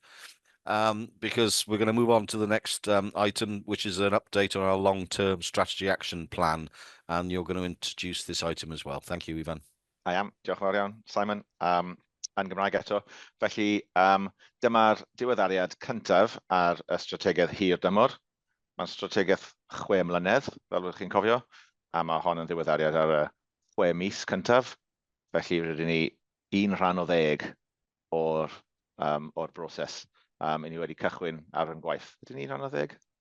Na, dyn ni ddim. I ni 1 rhan o 12. Sorry, the sums ddim yn gweithio fyna. Achos i ni hanner ffordd trwy'r flwyddyn gyntaf o 6 mlynedd. Fel byddech chi'n disgwyl, mae llawer o'r gwaith yn y flwyddyn gyntaf sydd yn yr adroddiad ar gyfathrebu ac ymgysylltu a phethau tebyg. Wyt e sôn hefyd rhywfaint am sut i ni'n prifffrydio'r strategaeth un gwaith a wedyn sut fyddwn ni'n ceisio adrodd o ran sicrwydd a perfformiad yn erbyn y strategaeth a y trefniadau ni'n mynd i roi yn ei lle ar gyfer hynna. Felly yn gyntaf, cyfathrebu, ni wedi rhoi llawer o bwyslais ar gyfathrebu mewnol. Y strategaeth oedd y thema ar gyfer ein cynhadledd staff eleni. Mae yna gyfathrebu cyhoeddus ac allanol hefyd, a mae yna falans rhwng rheini, ond mae lot o'r pwyslais am y 6 mis cyntaf yma wedi bod ynglyn â yn cyfathrebu un staff, fel bod yn staff ni gyd yn dod yn drylwyr gyfarwydd gyda'n strategaeth, achos dyma sydd yn siapio'n gwaith ni dros y blynyddoedd nesaf, a mae'n bwysig bod nhw'n gysurus gydag a bod nhw'n jyst yn gwybod beth sydd yn y strategaeth. Ni hefyd wedi defnyddio'r strategaeth am y gwaith ymgysylltu sydd gyda ni, yn arbennig gyda partneriaid a rhanddeiliaid. Fel nath Helen sôn yn ei adroddiad prif weithredwr, ni wedi bod yn cael cyfarfodydd gyda sawl corff arall ar draws yr NHS, a mae'r strategaeth yn rhan o'r, mae'n fframio'r trafodaethau hynny, a maen nhw wedi bod yn trafodaethau defnyddiol iawn, a mae'r strategaeth, dwi'n meddwl, yn effeithiol, oherwydd bod e'n weddol syml a bod strwythur clir iawn iddo fe, yn helpu nhw i ddeall beth yw'n amcanion ni, a wedyn bod ni'n gallu cael trafodaethau defnyddiol iawn o gwmpas y meysydd hynny. Wedyn ni'n dod at sut mae'r strategaeth yn prifffrydio un gwaith ni. Yn y maes rhaglenni, mae'r dywediad yma run the business and change the business, a rhaglenni sydd yn newid y busnes, a business as usual yw beth chi'n gwneud o ran rhedeg y busnes. So i fi, erbyn hyn, mae'r IMTP, y dull cynllunio sydd gyda ni ar drefn cynllunio, hwnna yw rhedeg y busnes. Mae fe'n hollol ganolog i beth i ni'n gwneud, a mae'n gosod allan yr holl bethau i ni'n ddarparu ar gyfer y system a beth yw'r tasgiau a'r gweithredu sydd o fewn yn corff. A yn yr eitem diwetha, nes i sôn am sut i ni'n ceisio cryfhau y cysylltiad gyda'r strategaeth hir dymor yn yr IMTP. Byddwch chi'n cofio bod ni wedi edrych ar cytuno'r IMTP a'r strategaeth gyda'i gilydd diwedd mis Mawrth eleni. Felly, hyd yn oed amser hynny, o'n i'n gallu dangos sut oedd y llwybrau 3 mlynedd sydd yn yr IMTP yn cymryd ni tuag at yr amcanion sydd gyda ni yn y strategaeth. Ond wrth gwrs, llynedd, o'n i'n ysgrifennu'r strategaeth a mynd trwy'r broses cynllunio ar yr un pryd. Felly, mewn rhai meysydd, oedd yr alunio hynny ddim mor siarp a bydden ni wedi dymuno falle, neu bod lle i wneud nhw yn fwy tyn.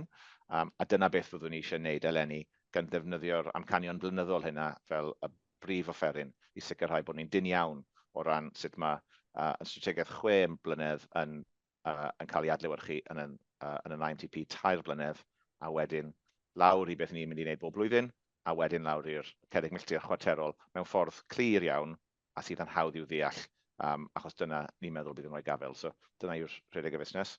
A wedyn o ran newid y fusnes, adeiladu ein dyfodol yw'r rhaglen mewnol sydd gyda ni i dros newid y sefydliad ac i newid rhai pethau o fewn sut i ni wedi strwythuro, sut i ni'n gweithredu, a i ni'n defnyddio y 5 egwyddor sydd yn y strategaeth fel y 5 pennawd prosiect yn y rhaglen Building Our Future neu adeiladu ein dyfodol. Felly, i ni'n defnyddio'r strategaeth hefyd yn amlwg iawn yn y ffordd i ni eisiau newid ein sefydliad, a mae hwnna hefyd yn rhan o'r cyfathrebu. Felly, gobeithio bod bobl yn cael sicrwydd mai 6 mis sydd wedi mynd, bod ni wedi gwneud tipyn o waith ar yn cyfathrebu a ymgysylltu yn fewnol ac yn allanol. A hefyd bod ni yn symud ymlaen o ran gosod y strategaeth reit yng nghanol beth i ni'n gwneud a sut i ni eisiau newid ein sefydliad. A wedyn mae yna 2 beth arall dwi eisiau sôn am yn gyflym. So, un yw sicrwydd i ni fel tîm reoli i'r bwrdd integredig ar bod yn is-strategaethau ni i gyd yn leinio lan gyda'r brif strategaeth. Mae yna 19 o is-strategaethau gyda ni, a maen nhw gyd wedi cael eu llunio ar adegau gwahanol hefyd dros y 2 blynedd diwethaf. Felly, i ni wedi sefydlu grŵp sicrwydd strategol, Strategy Assurance Group, wedi gadeirio gan y pennaeth strategaeth sy'n mynd i gadw gorolwg ar yr holl is-strategaethau hynny, a wedyn ceisio sicrhau bod beth sydd yn y strategaethau hynny yn adlewyrchu beth sydd yn y brif strategaeth, a hefyd cadw golwg ar cyflawni yn erbyn bob un o'r strategaethau hynny, y delivery plans, a fel arfer, mi fydden nhw'n adrodd bob 6 mis. Mae 19 o strategaethau yn nifer sylweddol, a dwi'n credu bod amser yn y bwrdd SHA fan hyn i ddod ag, wel, 20 i gyd, os chi'n cynnwys y brif strategaeth, i ddod â 20 strategaeth gwahanol fel diweddariadau bob 6 mis i'r bwrdd.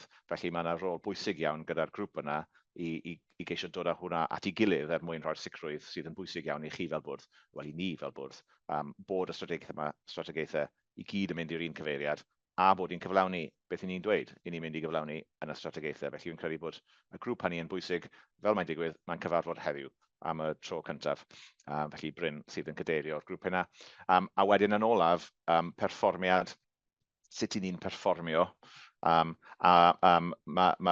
Claire yn arwain gwaith ar fframwaith perfformiad newydd. Mae'r pwyslais yn hwnni ar OKRs, sef yn Gymraeg, neu Objectives and Key Results, ond yn Gymraeg amcanion y phrif ganlyniadau, a hefyd ar KPIs, Key Performance Indicators, neu dangosyddion perfformiad allweddol, a sut i ni'n mynd i ddod â rhain mewn mwyn dilyn y gwaith i ni'n gwneud o ran y strategaeth, ein cynnydd ni tuag at yr amcanion 2030. Felly, y brif beth o'n i eisiau just cyfleu oedd bod yna dipyn o waith wedi bod dros y 6 mis diwethaf, bod ni yn gwneud gwaith cyfathrebu ac ymgysylltu hynny, bod ni yn gwthio'r strategaeth mewn i bob rhan o beth i ni'n gwneud fel sefydliad, a i ni'n rhoi yn y prosesau'r trefnau yna sydd yn angen ar gyfer sicrwydd a mesur perfformiad. A mi fyddwn ni'n parhau i adrodd bob 6 mis ar leini ar y brif strategaeth. Felly byddwn ni'n gobeithio byddwn ni'n dod ag ôl i chi gyda'r IMTP yn mis Mawrth, fel bod ni'n gallu gweld sut mae'r 2 ddogfen yn dyn iawn at ei gilydd. So, na i orffen fyna a gwahodd cwestiynau neu sylwadau. Thank you, Ivan. Does anyone have any comments or questions? Chris. Thanks, Simon. Yeah, I just wanted to comment on, I think there has been some really good communication engagement around the long-term strategy. The HTML, the move to HTML format for our key documents, we've seen over 1,000 views of the long-term strategy. So the information it gives us, as well as the accessibility, is really important. The second point, Chair, is just around the 20 strategic objectives and just being really clear, because I think the strategy is great and I think the communication has been really good and we're getting a lot of buy-in, and it's just tracking the delivery of those 20 strategic objectives, which, you know, we'll see in 6 months' time. And at that point, we'll be nearly 20% through the lifespan of the strategy. So it's a key point for us as an organisation, I think. Thank you, Chris. Anyone else? Well, diolch, Ivan. Thank you very much for that update. You could do the maths in advance next time. I caught If we myself just in time, so just in time. if we move on then to the item 5.3, and this is I think Helen, you're obviously standing in presenting this report, the update on the People and OD Strategy Action Plan. Over to you, Helen. Yeah, thank you, Chair. And so this is the update on the 22-25 People and OD or Organisational Development Strategy, one of the 19 even just talked about that we have in the organisation, but a very important one, as they all are. And the strategy's aim is to make sure that we are supporting kind of the organisation and driving the organisation to continue to be a great place to work, where our people are fully engaged, developed and supported, high performing and embody the values of the organisation. I thought it was worth just kind of, reinforcing that that's what that strategy is there to do, and it actually is the fundamental kind of building block for the organisation, because it's about our people, and the organisation is all about our people. So a reminder of the key themes in terms of the focus for the strategy. It's on extraordinary leadership, a great organisation to work, strategic workforce planning, growing our own well-being and engagement and new ways of working. So I thought, and we've made great progress across all of those 6 themes, but I thought I'd highlight just a couple of areas really in terms of the progress that's been made in the first half of this year. So colleagues and board members will be aware that we've got a number of development programmes that have been underway in the organisation, some of those supported by external partners. And I think these have been really good in terms of leadership development and talent development, and providing protected time to focus on continued professional development, and importantly, I think, building that network and the relationships that we need across our leaders and across all of our staff in the organisation. Particularly important, I think, in the current environment of hybrid working, where there's less kind of, physical contact, if you like, or in-person contact.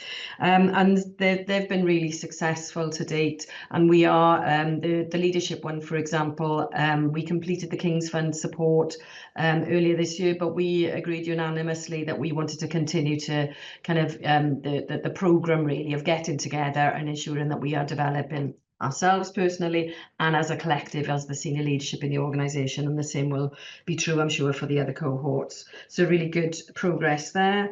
A lot has been going on in the training and development space, including through our continued partnership in the Wales Institute of Digital Information. So using the information from our last round of strategic workforce planning last year to really target the training and development needs of our staff.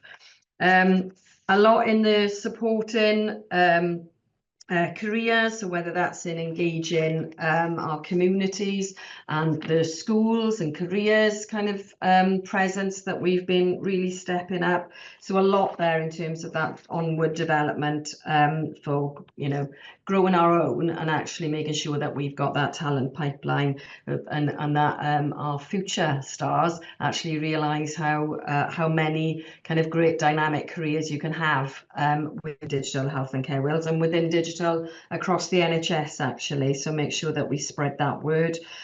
Some really good progress. I'm really proud of the work that we've been doing in the Equality, Diversity and Inclusion plan, and that kind of has been front and centre of the People and OD strategy work really over the last kind of year or two. And you'll have seen that it's not a feature too heavily in this update report, because there was a separate report that you'll have had a chance to have a look at earlier on the agenda.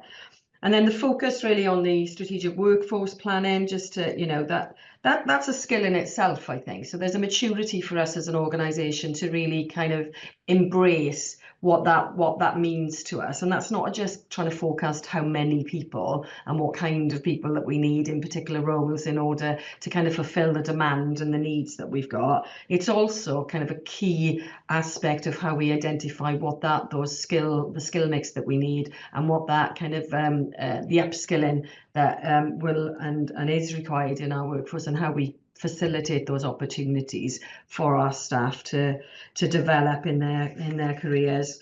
And Claire will talk a lot more about that in the Building Our Future update later on the agenda, so I won't steal any thunder there. So really just you can see that the focus for the next 3 to 6 months is to continue the leadership and talent development programs, a real focus as well on succession planning. I think that's an area that perhaps we haven't done enough on to date. So really want to see kind of a huge focus on succession planning right across the organisation. And we've got some exec time set aside to get into some of that next month. The continued focus, as we say, on training development and the EDI agenda, and then actually commence our engagement and perhaps a good time for our new people and OD director to be starting. So we'll be starting to look at the next iteration of the strategy to take us forward from 25-26.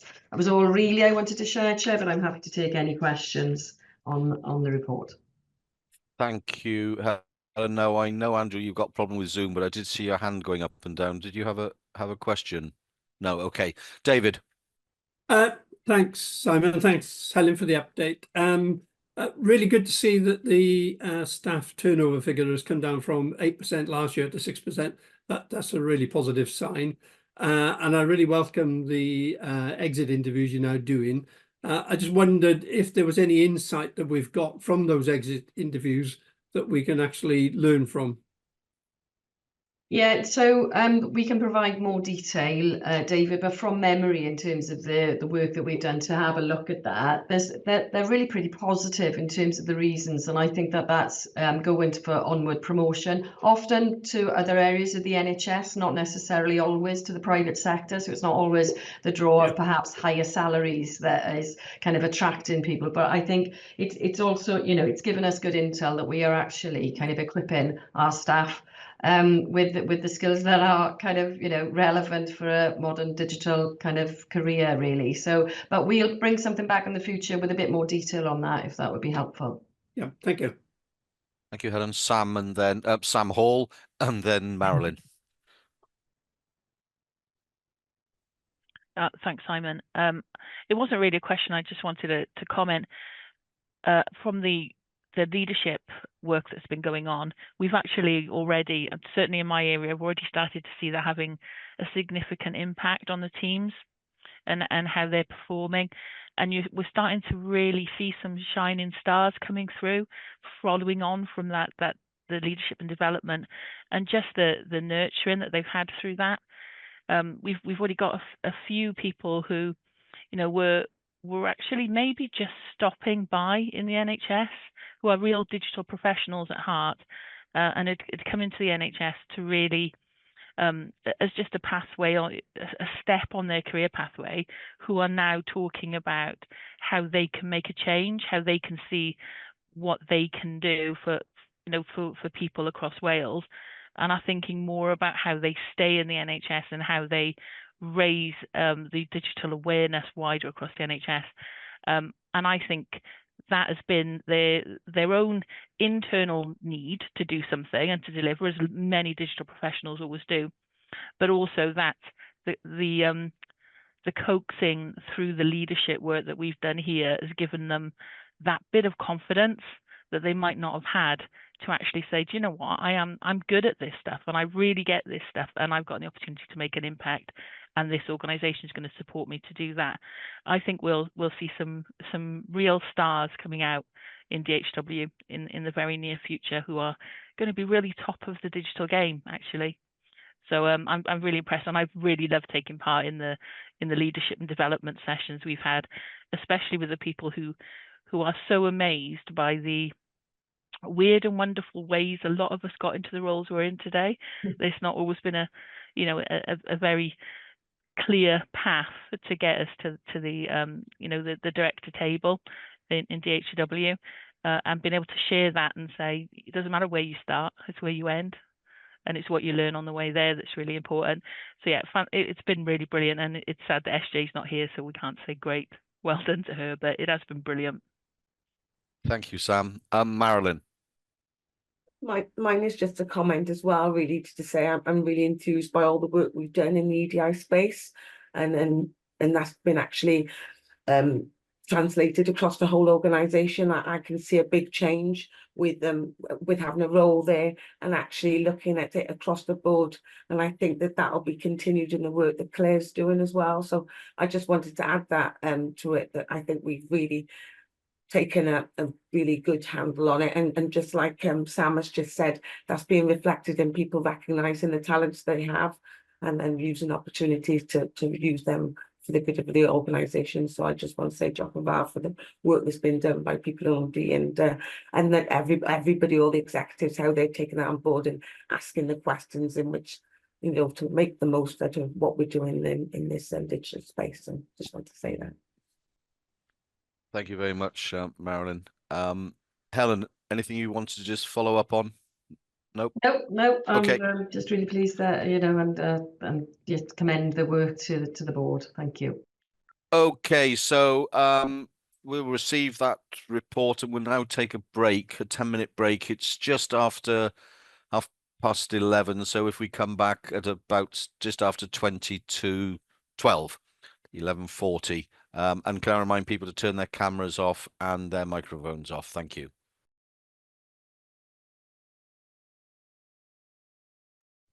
Okay, I think everyone's back. Sorry, I can't see everyone because the holding slide. There we go. Lovely. Okay, welcome back, everyone. So I will move now on to the next item 5.4, the strategic procurement report, and invite Claire Osmondson-Little to present the report. Over to you, Claire. I was going to say thank you, which is thank you. Diolch yn fawr, Chair, thank you. I've got one contract award for the board for approval and 3 contract extensions to take you through. So I'll start with the first one, then I'll break after this one, and then I'll take you through the other 3. And obviously all of these are in the paper. So the first one is for VMware licenses that will be procured through Softcat. This is a request for 3 years starting the 1st of November, and the total value of this contract is £1,737,200.64 plus VAT. VMware provide the virtual server technology and maintain and support the licensing for this functionality within DHCW. It's a critical part of our national infrastructure, and we recover the cost of this contract through the SLA arrangements we have with health boards. So we've assessed the requirements for the contract going forward, alongside the shift to cloud, which we'll see in the business case shortly, to really assess our short and long-term requirements and really find that sweet spot in terms of licensing requirement. So there's been quite a lot of work alongside the directors of digital undertaken with Carwyn to look at various different options over a 3-year period. We've looked at various options from a 1 to a 3-year period to find the one that actually gets the maximum value and gives us the maximum flexibility in terms of duration for the licensing numbers.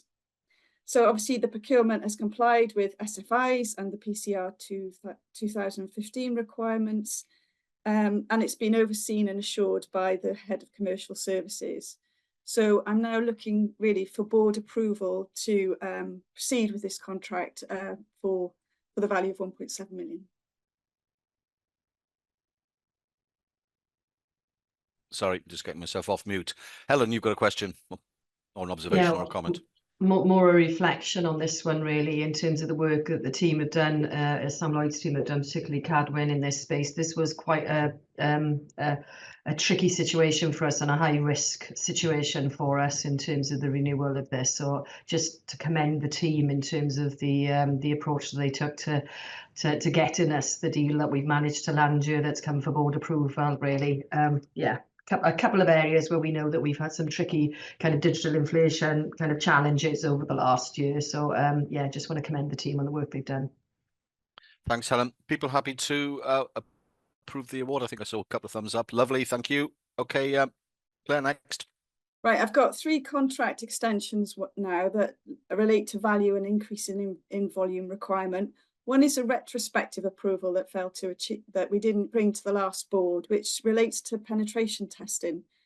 So this is in your papers P326.07, which is really looking at modification for usage. So we currently have a penetration contract that was awarded in 2022 with an original value plus an extension of 400k plus VAT. We've seen quite an onset in the requirement for increased testing, particularly around our programs and in particular for DSPP and NDR.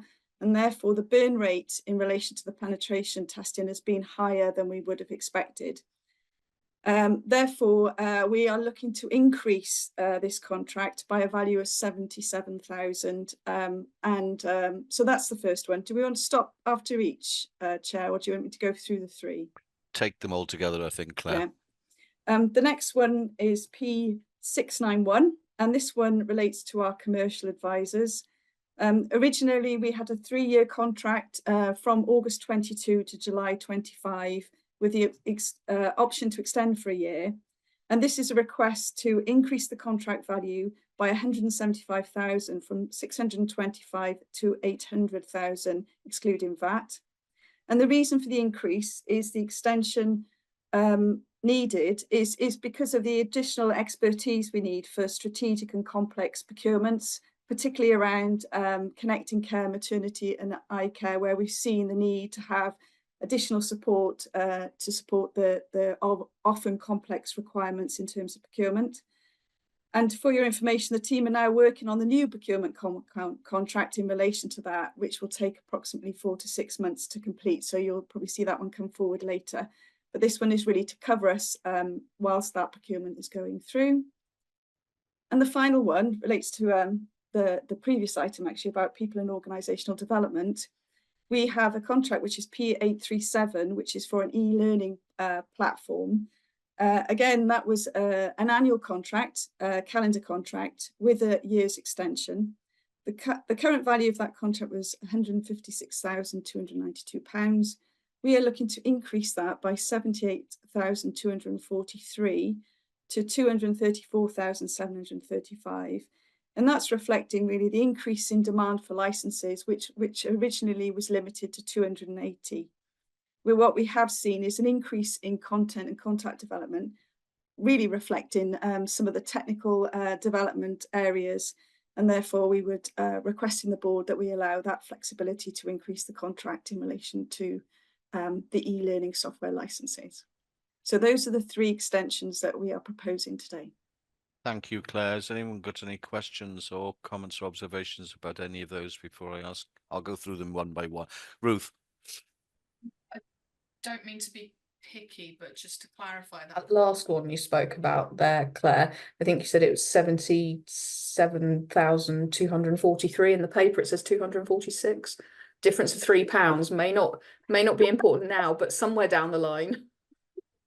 As we usually do to the penny, that's a really good spot, Ruth. So yes, we'll correct that. Subject to that very important amendment. Okay, I'll take them one by one just so that we minute them properly. So the first of all, you're happy to approve P3.2326.07, and now P691, and finally P837. Lovely, thank you very much. And this is the Claire Osmondson little section of the agenda. Oh no, sorry, it's not. I apologise. You come back later. Item 5.5 is the transition to cloud. Sorry, Sam Lloyd is going to introduce this item, looking at the transition program. Sam. Thank you, Chair.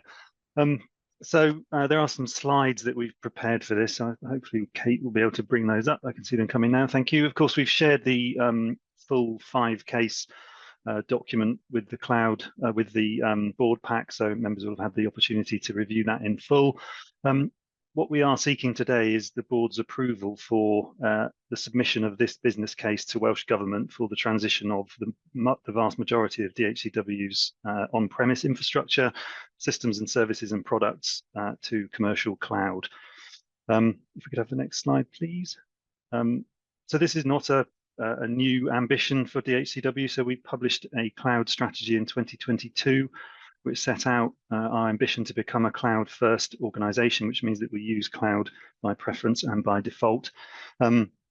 and also that we would be a multi-cloud organization, giving us access to the entire market of hyperscaler cloud providers, which gives us the ability to choose the right platform and product based on the requirements of each service, and also to take advantage of cost differences that do exist between the providers.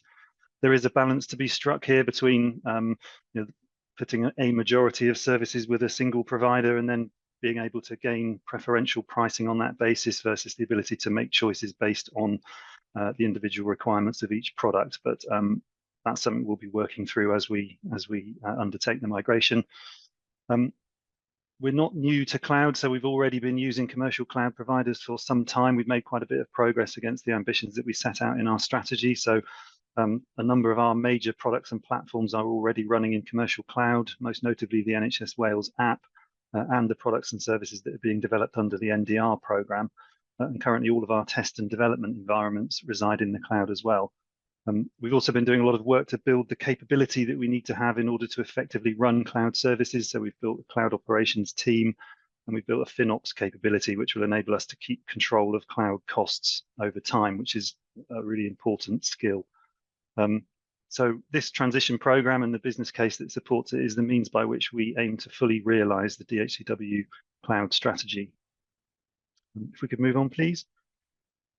So there are some risks to us which we face which are really part of the genesis for this work. So it's important to note that moving to the cloud is not purely about resolving infrastructure issues and saving cost. It's also about improving performance and agility and reducing time to market, some of the things that we've been talking about for some time. So there are performance benefits that we're looking to realize through this transition, but we've also got significant pressures on our on-premise infrastructure, which we need to work to resolve. Some of the most pressing ones are set out in the graphs here, so that we can see that some of our storage capacity is rapidly approaching, or our consumption is rapidly approaching the capacity. Performance is also exceeding tolerances in some areas, particularly on our SQL database environments, and we can see that available RAM and CPU is also coming close to the ceilings that we have available to us. So we need to act in order to address these pressures. It's also worth pointing out, I think, that the graph on the top right does actually make the case for cloud quite clearly. So the blue line shows the actual capacity that we've purchased, and the purple line shows the capacity that we've consumed, and those lines are becoming now uncomfortably close together. But over the last few years, you can see that there's been a delta between those things, which means that we've had to, and this is common practice, we've had to buy more capacity than we've used in order to give ourselves the headroom. Moving to cloud means that we no longer need to do that. We purchase the resources that we need at the time when we need them. So that means that costs will come down over time, as opposed to operating purely on-prem, and we'll see that when we look at the financial case. Next slide, please. So we've considered a number of options as part of the formulation of this case. So there were 4 major options, and there is a 5th, which I will return to, but that doesn't form part of this case. We've forecast the costs over a 10-year period to give us a full total cost of ownership picture, so that we can see the run costs in addition to the cost of transition that will incur over the time that the program is operating. So running on premise over the next 10 years, we'll see these costs in a second, but those costs are significant, and we've calculated those based on our knowledge of hardware obsolescence when we need to replace equipment that we've currently got, undertaking data center moves, and so on. So that's been very carefully calculated based on an understanding of our asset base currently and its life cycle.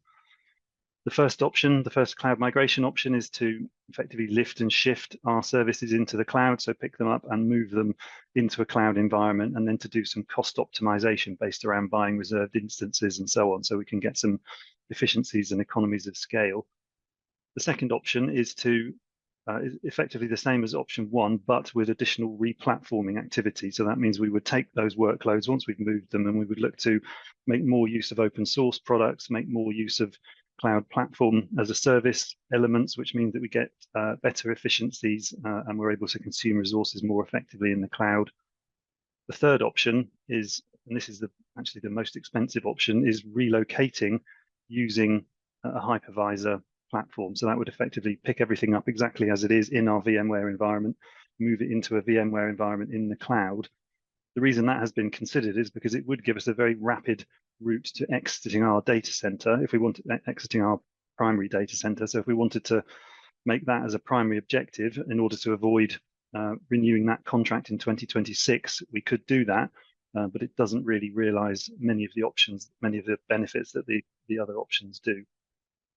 And then none of these options include fundamentally re-architecting our systems. However, we recognize that that's where a lot of the real long-term value lives. So, you know, we talked about WCP earlier, talked a bit about WPAS. So, you know, potentially modernizing those services and moving them to cloud native platforms, those will give us long-term performance and cost-saving benefits.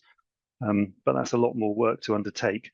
And we felt it wasn't appropriate to include that work in this business case because it would skew the figures, but those activities are taking place in parallel. So for example, we're looking at moving our integration platforms into a cloud native architecture at the moment. So this is a case of continuing to do that work alongside of this cloud migration. If we could have the next slide, please. So the people aspects of this are hugely important to us. The migration of services to the cloud is an integral part of our product-based delivery approach, which is about, you know, investing in the skills and capabilities of our people. All of the options that we've considered, except for business as usual, are advocating a hybrid program approach. So we need to bring in some external resource in order to support getting the work off the ground, but then we would gradually transition to internal teams by using those resources to partially train up our people in order to both reduce the costs and to invest in the capability within our own teams. There is a sizable amount of there is a sizable allowance for training that we've put into the business case. So you know, Helen talked about putting people first and growing our own in the people and OD update. So this is very much how we plan to do that in this context. And we're really looking to structure the program around 2 streams. So there'll be a technical migration stream, so the work required to actually move services from on-prem to the cloud, but then there'll also be a development, skills transition and operating model element to the program, which will help undertake that skills transition piece. And next slide, please. So this is where we see the costs. So as I mentioned, the costs are calculated over 10 years so that we do get to see full total cost of ownership and they're not skewed by the cost of transition. I think the headlines really are that the preferred option 2 offers cost avoidance opportunities of over £19 million over the duration of the timescale that we're looking at here. And this is really the only option that provides net present value to DHCW rather than a cost. We're also planning to realise £26 million worth of efficiencies over the 10 years, 12.4 of which will be cash releasing, and those efficiencies will be fed back into the programme in order to reduce the funding ask of Welsh Government. So the total identified cost over 10 years is 120.2 million, 11.2 of which is capital and 109 of which is revenue. And then the funding requirement, so the funding ask over 10 years is 42.5 million, 11.2 of which is capital and 31.3 of which is revenue. And we'll see how that breaks down over the financial years on the next slide. So if we could move to that, please. So this shows that the majority of the transition work takes place in financial year 25-26 and 26-27. And that's why there are increased capital costs during that time, because we're aiming to capitalise a lot of the programme costs. And then we can see the revenue costs, which are the cloud consumption costs largely increasing, reaching a peak in 27-28, which will be the point at which we've migrated a significant proportion of workloads into the cloud, but haven't fully undertaken all of the optimization work. So as that optimization takes place, the recurrent cloud costs will start to come down until they stabilize in year 6. And this really is the summary of the funding ask that we will be making of Welsh Government subject to approval today. So if we could move to the final slide, please. So the recommendation, the ask of the board today is that we support option 2, which is the most beneficial approach based on the calculations that we've seen, and then that we submit that business case to Welsh Government to seek additional funding required for the programme. Thank you. happy to take any questions. Thank you, Sam. That was nice and clear. If you could take, lovely. Thank you. So I can see hands. Anyone got any questions or observations on the proposal? David. Thanks, Simon.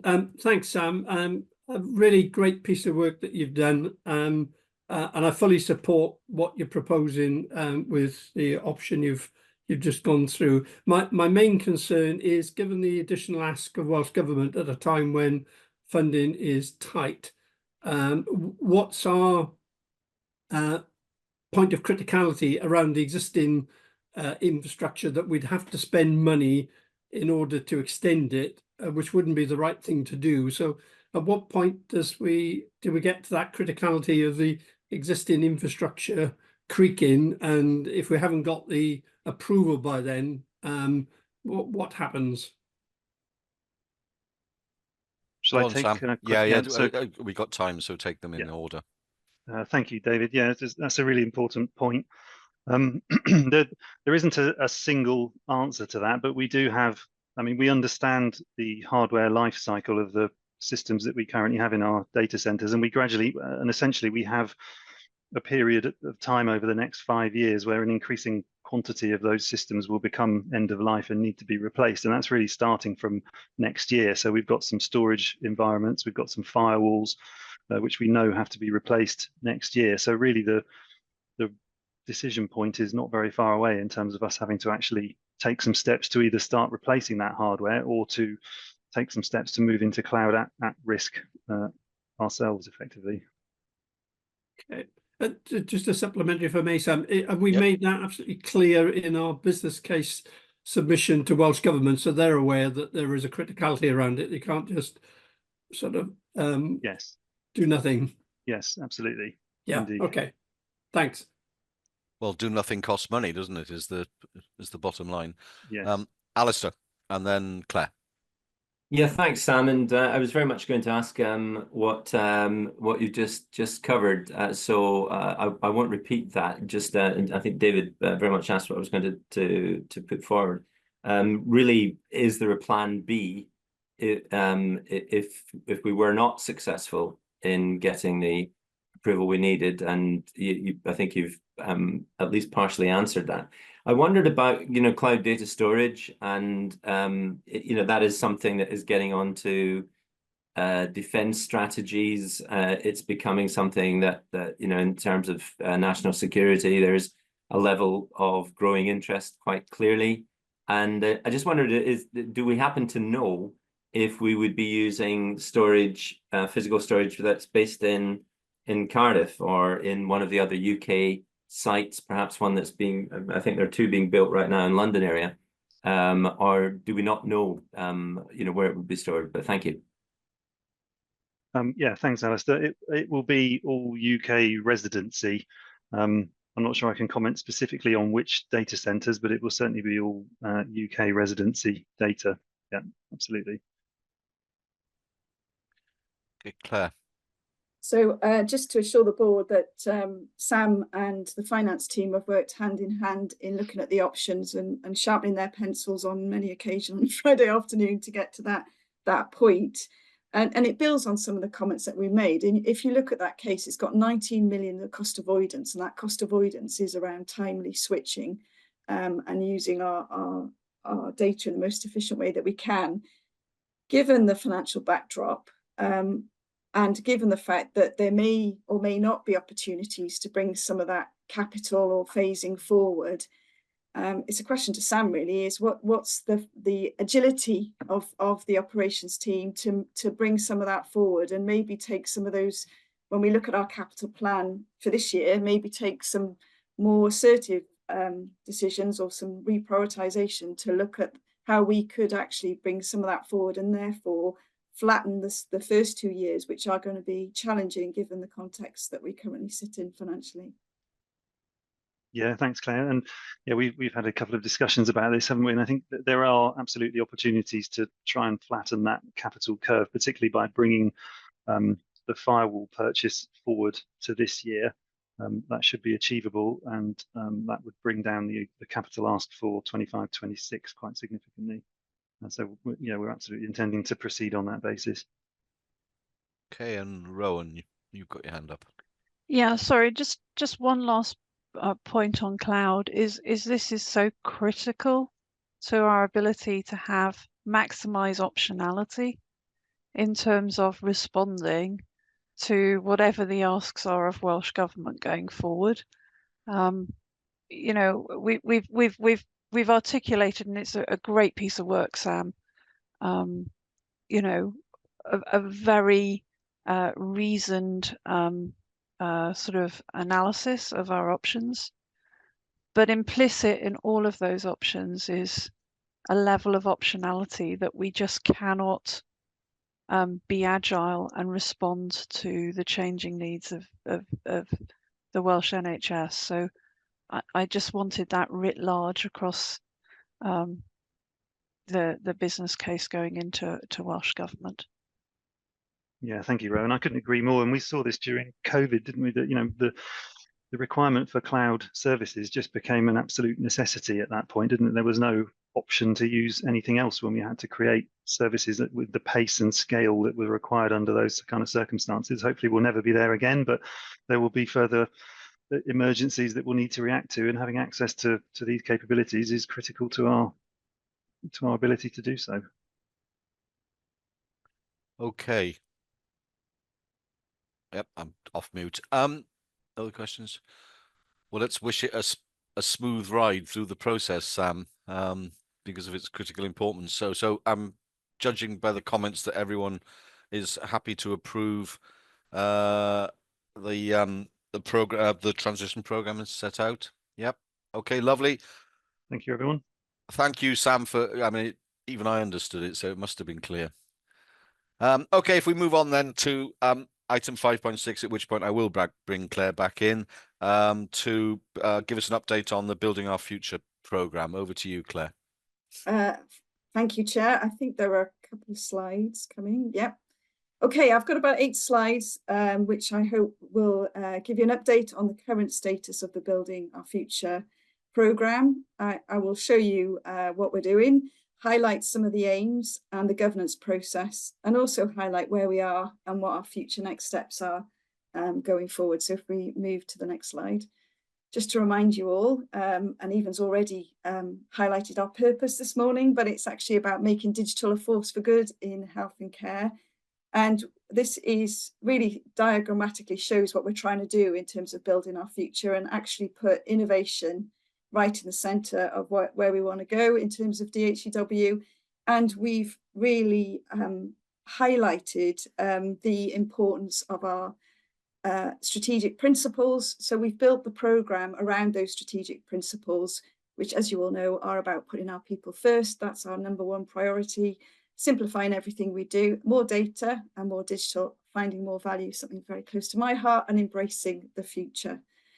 So if you move on to the next slide, really the crux of this is to really motivate, communicate and engage with the DHCW team to really develop together our future operating model, and underpin that with the Future Digital Lounge, the Enterprise Toolkit and the Digital Portal, all the tools and equipments to enable our workforce to come with us on this new journey to our new model.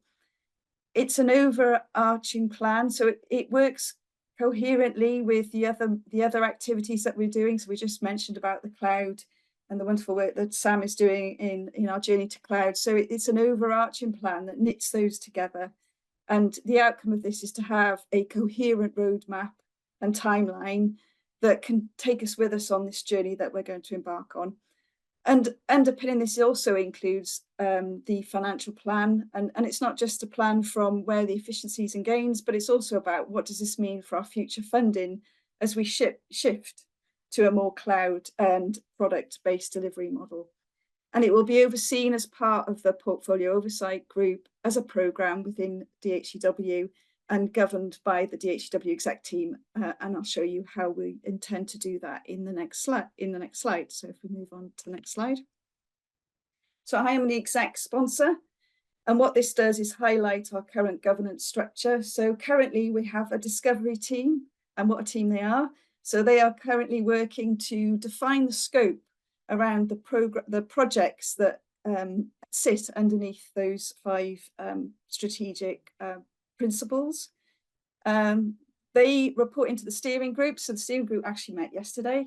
And that is of our exec team and directors, and they will then formulate the programme board once those scoping exercises are complete. And that discovery team will then lead into a transformational team that will really support the projects that will deliver our new our future.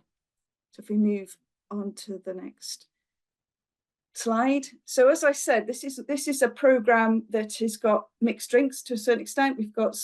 We will oversee some of the work that's already underway, and they will be reporting work streams, but we will also have streams that we need to deliver for ourselves. And before the next slide will show you what those schemes look like. And underneath those, we've got a format that will enable each of the projects to have a consistent plan that will indicate the value that we create, the critical path, any interdependencies, but also the value and cost associated and resources required to do that. And each member of the projects will become a member of the programme board. So this is also part of our leadership development. We hope this will enable some of our inspiring leaders to have a role to play in delivering some of these key programmes and projects. So if we move to the next slide. So this is where I show the projects that are delivered by the programme, but also the ones that are going to report. So if you look at putting people first, the programme will have oversight of the new operating model, the new complete organisational TOM. It'll also show the future lounge that I know Chris Darling is working hard with his team on and developing, but also the digital learning portal. So that will be owned and driven by the programme.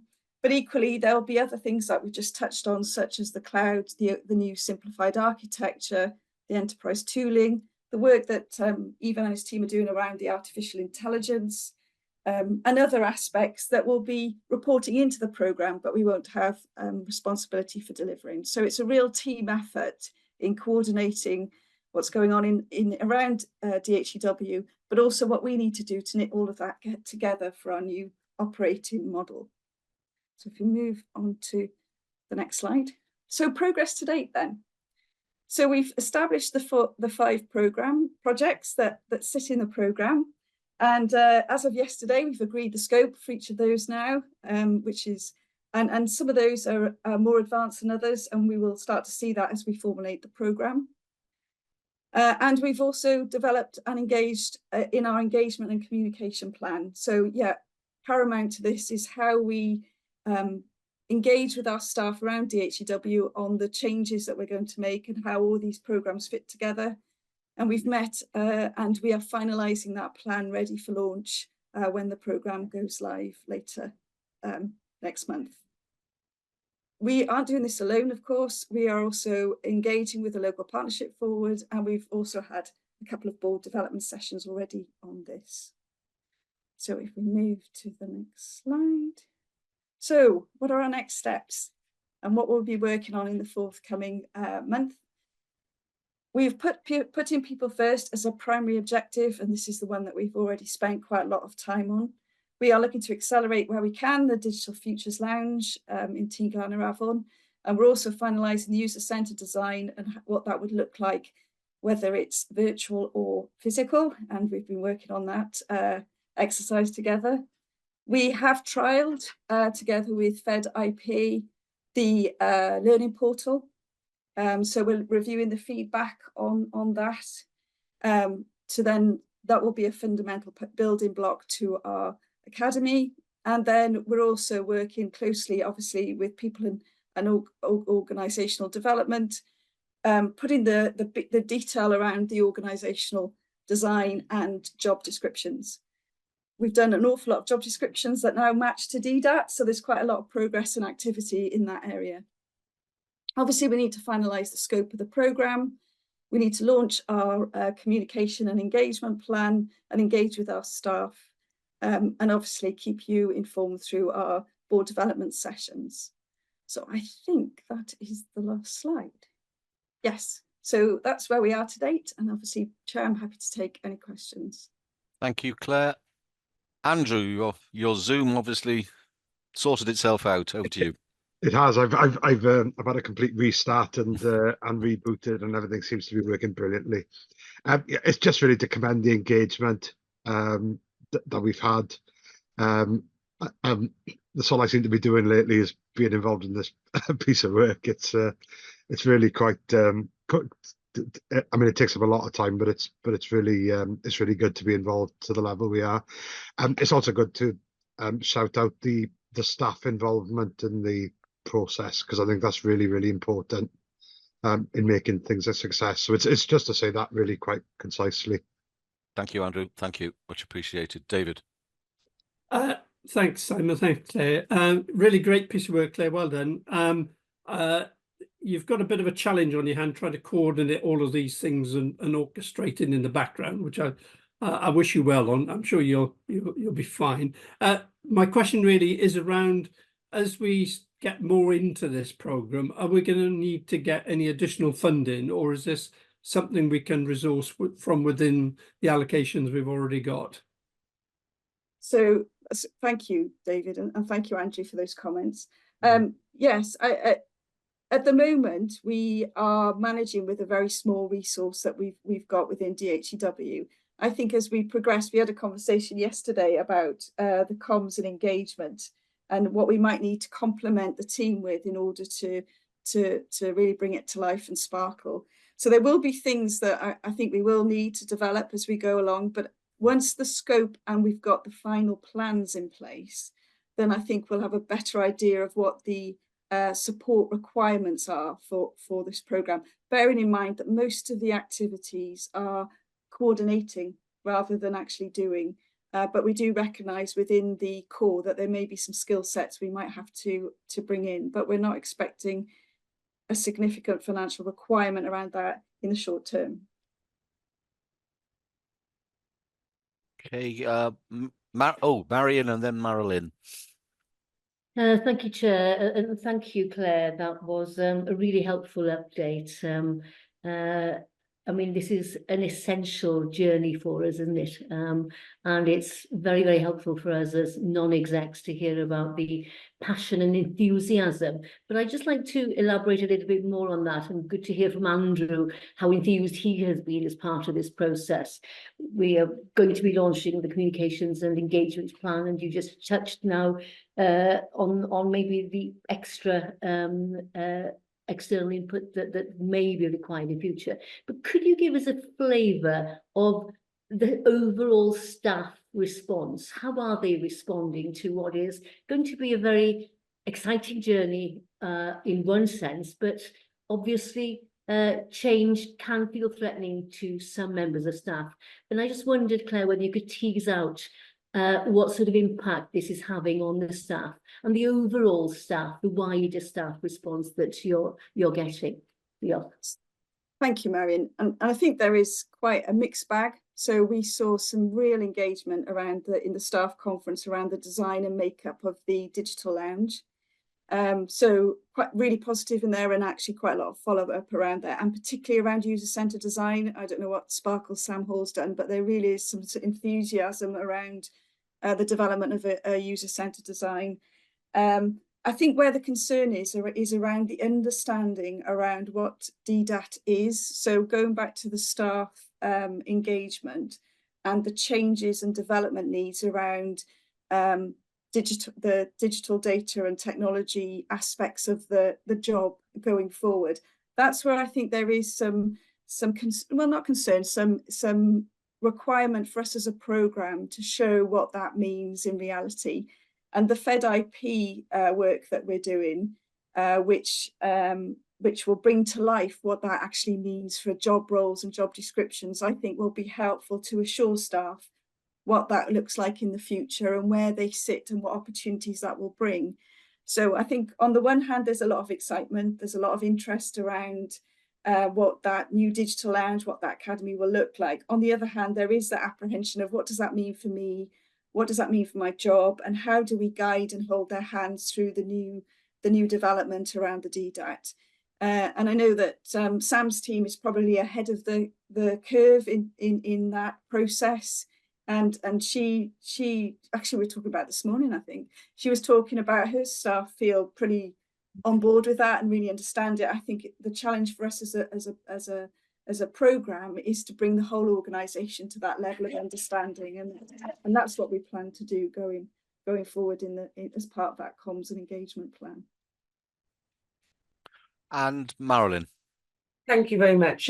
Claire, a wonderful piece of work. As I said, you've answered most of my questions about, some concerns or that people might have about how it's going to work for them. And it's just from the board point of view, I'd like in the future for you to come back, just like you explained, really, comprehensively to us how it actually works in practice, about how we're getting on in relation to that journey. And so I'm really optimistic about how that's going to go. And I think that that's something that I think that, you've highlighted, and that was something that I'd thought about, and it's already being looked at. So that'd be great. So if you could just in the future just update us as to where we're at in the journey, I'd be very much appreciated. But Jack and Val, thank you for a really good piece of work so far. Thank you, Marion. As part of our comms plan, as IMs, you will be engaged. We did talk about, are we going to have a ribbon to cut when we open the digital lounge or when we open the portal? But yeah, absolutely. And I think we all have a role to play, don't we, as in assuring our staffs and taking us forward. And I'm sure we'll keep you abreast of everything that's going on. And involve you wherever we can. And a colleague of mine has just reminded me it's not DDAT anymore, it's GDAT. So even I'm learning as we go with the changes that are happening. So thank you, Andrew, for that. Sam. Thank you. So just really to touch on what Claire said, but also to pick up a little bit of what Marilyn said as well. So as we're going through this process, obviously we kicked off the target operating work, model work in my area and Sam's area. It predates the moving into this building our future work. But what building our future does is give us that umbrella over the top of it that brings it all together and cements it much wider across the organisation.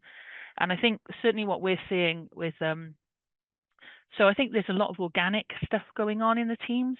The move with user-centered design, people applying it, seeing it, being able to access courses and training now, talking to professionals that do this in the wider digital world, all of those things really helping people to get a vision of what they can be and what we should be. Digital is the first word in our title. And to be a truly digital organization, we should be embracing all of this stuff, and it should be absolutely nailed into our DNA. A lot of that's starting to happen. I think a lot of it was there and it was a little bit sleeping, and this is really waking that up now and making sure that we are properly living up to that digital part of our name. I think Claire's right around the UCD piece. It's not me lighting that flame. They've lit it themselves. These are people who are really dedicated to putting people at the middle of everything that we do. And so they've come together, they meet as a group, they probably meet more frequently than we know. They're planning things, they've come up with a roadmap, they've applied that to projects like the dental access portal, which is real focus now, and a real it's something that is really high profile that we're currently delivering, completely user driven, and because of that we were able to do it quite quickly. And people quite often think if you ask a lot of people it'll be really slow, but actually asking a lot of people and talking to people cuts out a lot of the noise, because you only do what you need to do, and that can really help. So I think that as part of the building our future piece of work, it's going to allow other people to feel that and to actually get more of that sense of belonging in that kind of whole digital world that maybe just in my area, in Sam's area, we're really focused on now, but not everyone might have been dragged into that space quite yet. Although a lot of the programs, because of their working with external partners, they probably see a lot more of it. But we want to get that real holistic feeling. And I'm more than happy when Claire comes back, Marilyn, to do something specifically around how it's impacted in my area, and do a little bit of we're doing something that we call voice of the user within the team. So that's actually go back to the team as we go through our target operating model work and the organizational change work, and go back and say to the team, how did you find that? What was that like for you? What were the things, what were the stressors? What were the things that you learned? What could we have done better for the next time we try and do something like this? I'm more than happy to share that back with the IMs on exactly how that was received as well. Thank you, Sam. Any other questions or comments? No. Okay, so we received your update, Claire, with considerable appreciation, and indeed pleasure the way things are going. Okay, moving on to part 6 of the agenda, and the next item 6.1 is the stakeholder engagement in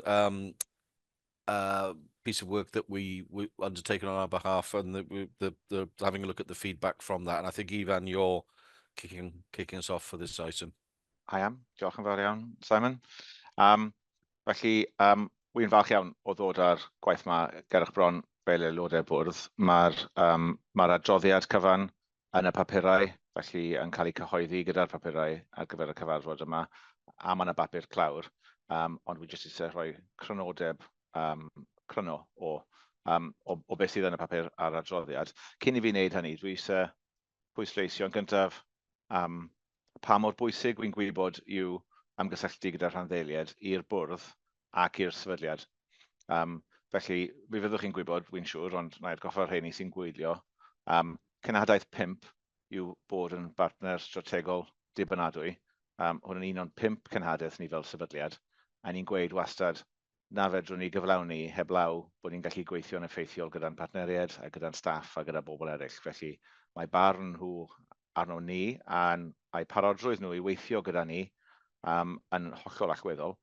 Ac yn y strategaeth newydd, egwyddor 1 yw rhoi pobl yn gyntaf am ymgysylltu gyda'r rhanddeiliad yn ymwneud â pobl yn bennaf mwy na dim byd arall. Felly mae fe'n amlwg iawn I ni fel sefydliad. Wy'n gwybod bod y bwrdd a diddordeb mawr yn hynny.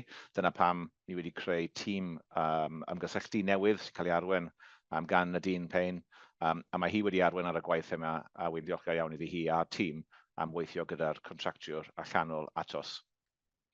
Serch bod e'n bwysig, mae hefyd yn weddol ddewr I wneud y gwaith yma ni wedi gwneud, I fynd allan I ofyn I bobl yn agored be maen nhw'n feddwl ohono ni.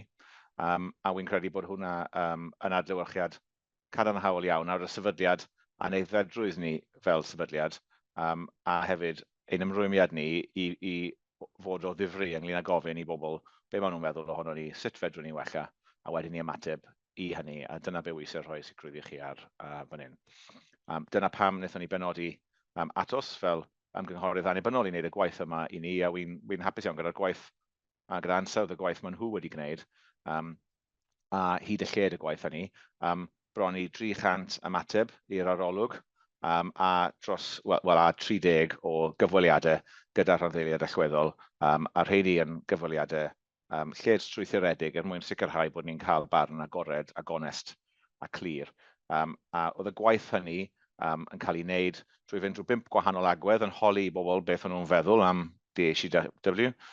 Cychwyn gyda ydyn nhw'n deall beth ni'n gwneud, wel gobeithio bod nhw, gan bod ni strategaeth ag IMTP a gwefan a phopeth arall, ond I ba raddau maen nhw'n deall beth ni'n gwneud.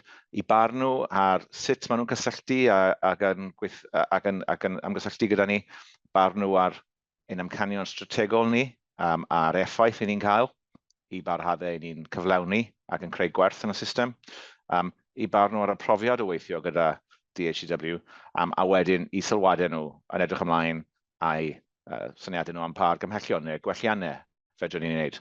Wy'n credu bod hwnna yn weddol ddewr, fel sawl un ohono ni, wy'n siŵr, wi wedi bod yn rhan o 360-degree reviews a phethau tebyg, a gallai fod tipyn bach yn anghysurus, ond fedrwch chi ddim gwella, ond I bai bod chi'n clywed yn onest be mae bobl yn feddwl ohono chi, a wedyn yn ystyried hynny a gweithredu yn unolegau, a dyna beth ni'n gwneud fan hyn. Felly, nododd Atos yn ei adroddiad 6 maes ar gyfer gwelliannau, cyfathrebu yn agored ac yn dryloyw, cydweithio, pwysleisio ein gwaith ni gyda partneriaid, gwrando ac ymateb yn well, bod yn eglur ynglyn â rolau a chyfrifoldebau, nid dim ond ni, ond pawb yn y system, ein effeithlonrwydd ni, efficiency, a sut fedrwn ni symleiddio prosesau, a wedyn hefyd un agwedd dechnegol, sef sut fedrwn ni ari ymlaen ar wneud yn systemau ni'n fwy agored, pensaerniaeth agored, pethau eraill i ni wedi trafod yn aml fel bwrdd. A gofyn hefyd beth oedd yn fwyaf pwysig i'n rhandeiliad ni ar draws y 6 maes hynny. Allan o hynny, mae yna 27 argymhelliad. Mae 16 o'r rheini i ni fel sefydliad, a mae 11 ohonyn nhw y gweddill yn rhai cydweithredol. Felly mae yna lot i ni weithio gyda. A byddai'n sôn mewn eiliad am ein camau nesaf ni yn hynny. Mi nath atos hefyd dynnu allan 3 prif argymhelliad, neu 3 argymhelliad i'w blaenoriaethu allan o'r 27 na. Y cyntaf ohonyn nhw i ni yw creu sianelau cyswllt clir a rhyw fath o reolwr cyfrif neu partner busnes i brif randdeiliad, fel bod gyda nhw unigolyn i fynd at mwyn i tywys nhw trwy y sefydliad a'r systemau a nifer o beth eraill. Yn ail yw rhywbeth bydd rhaid i ni gydweithio gyda'r Llywodraeth a gyda'r rhanddeiliad ar, sef dogfen sy'n disgrifio'n glir rolau a chyfrifoldebau. Mi nath Helen sôn am yr DDAT Governance Review yn gynharach yn y cyfarfod, a mae hwnnw yn cysylltu gyda'r gwaith hynny. A wedyn y trydydd, mapio rhanddeiliad ar gyfer bob rhaglen a gwasanaeth sydd gyda ni, a bydd bobl sydd yn gwylio yr is-bwyllgo sy'n edrych ar rhaglenni yn gyfarwydd gyda'n prif rhaglenni ni a'r nifer o wasanaethau i ni'n darparu. Mae'n bosib, wi jyst oedi am eiliad am rhai o'r rheina, mae'n bosib bod yna lot fawr o waith yn rheini.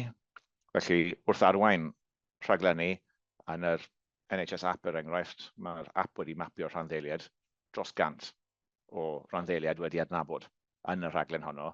Dwi'n meddwl bydd yn heriol tu hwnt i fapio rhanddeiliad o fewn bob rhaglen yn unigol, a mae yna orgyffwrdd sylweddol iawn rhwng y rhanddeiliad ar draws rhaglenni. Felly mae'n rhaid i ni feddwl yn ofalus sut fyddwn ni'n ymateb i'r argymhelliad hynny mwyn mapio mewn ffordd sydd ddim yn cymryd gormod o adnoddau na gormod o amser i wneud a sydd yn arfer fedrwn ni ddefnyddio. Felly y cam nesaf yw, y camau nesaf, a mae'r cyhoeddiad fel wedes i, ni'n cyhoeddi'r adroddiad.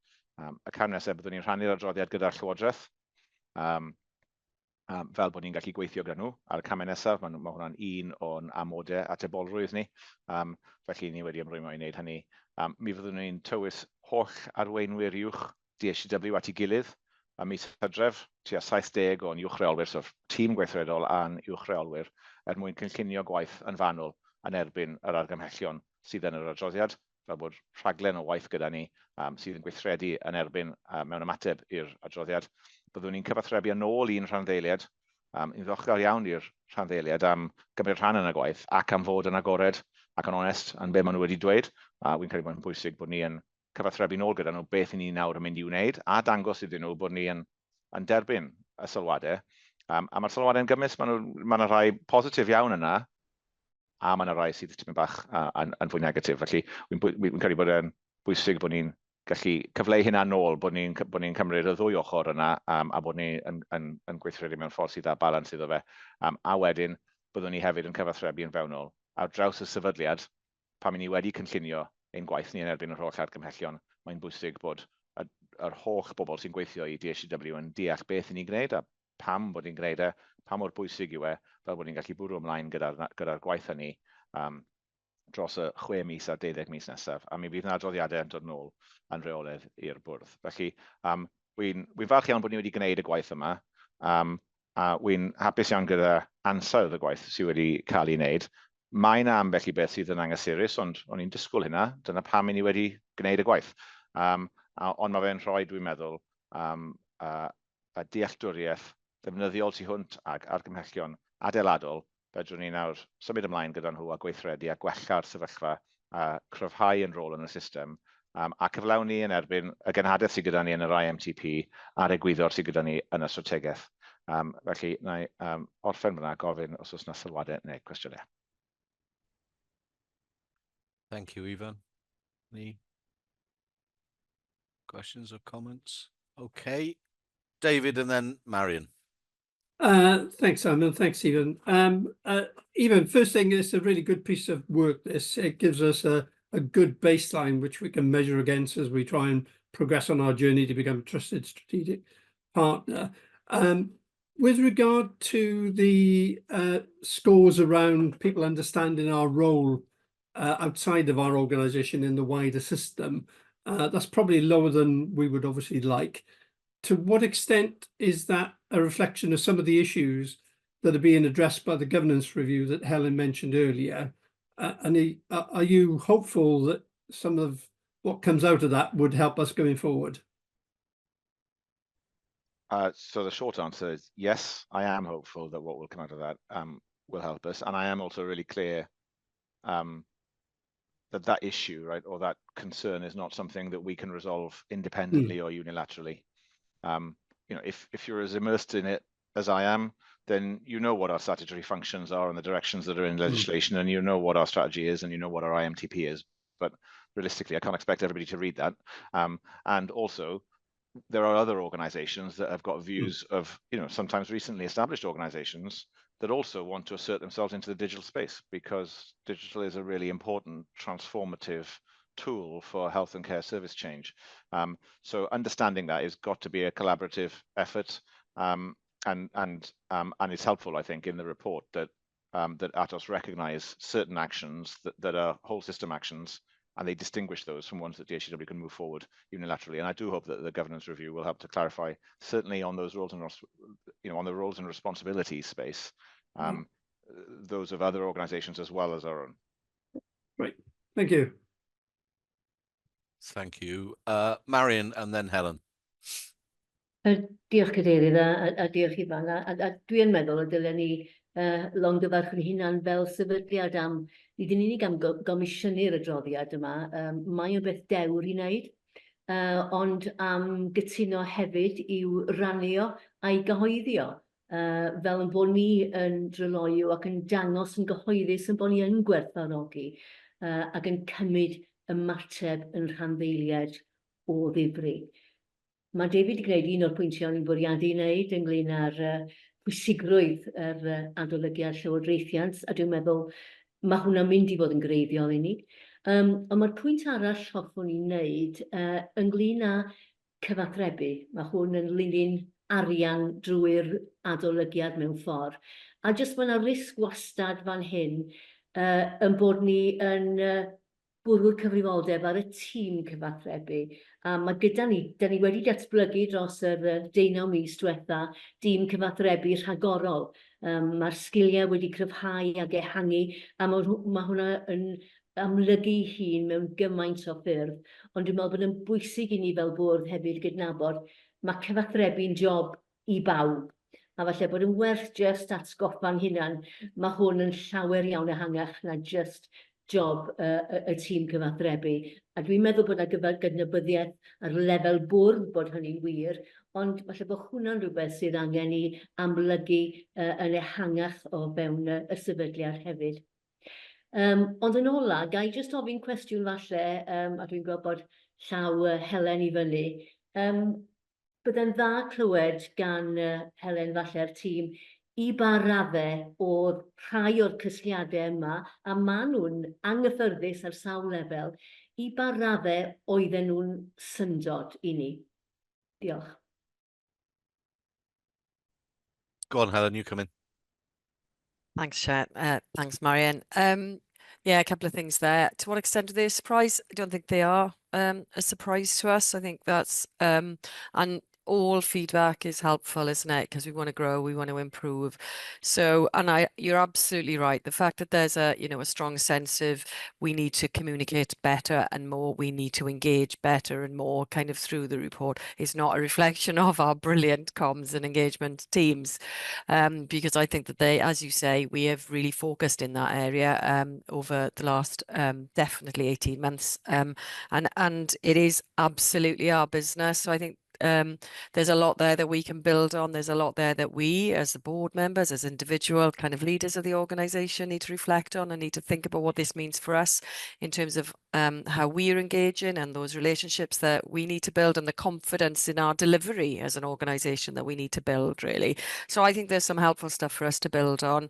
And it kind of, my points come back to both what you were saying and David, really, that, you know, that the review that Judith Paget has commissioned, I think it will be, you know, helpful, really helpful in really clarifying roles and responsibilities at a system level and help us in terms of kind of a robust and clear approach to the governance and the decision making at a system level. I do think there is something for us in terms of, you know, hearing the feedback and thinking about how we can perhaps have a clear narrative and message that perhaps is not landing in some areas. I think that's what some of the take homes for me are, that, you know, there is kind of you know, a bit of confusion over what we do.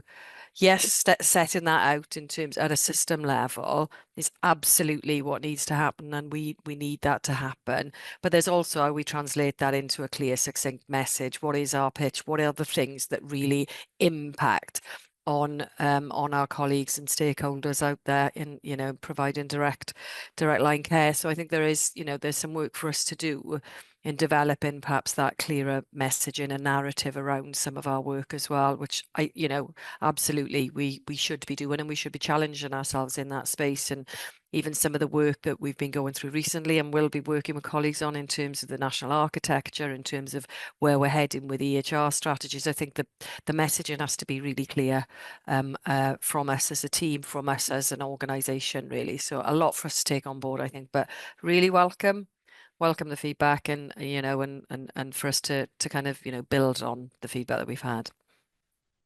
Rowan, and then Marilyn. Oh, and Chris. I just wanted to take the opportunity of saying, you know, I'm really confident in this organisation's ability to do the challenge that, or meet the challenge that has been set for them within, you know, the standing orders of the organisation. And I'd also kind of want to say that, you know, it's never easy to hear criticism, but in actual fact, I'd be really worried if there wasn't any. We here as an organisation are trying to, you know, drive improvement and partner with organisations that are under considerable pressure themselves. And that's a difficult ask of both parties. You know, if there was no criticism of us, you know, we wouldn't actually be stepping up to the plate and engaging in the role that we were asked.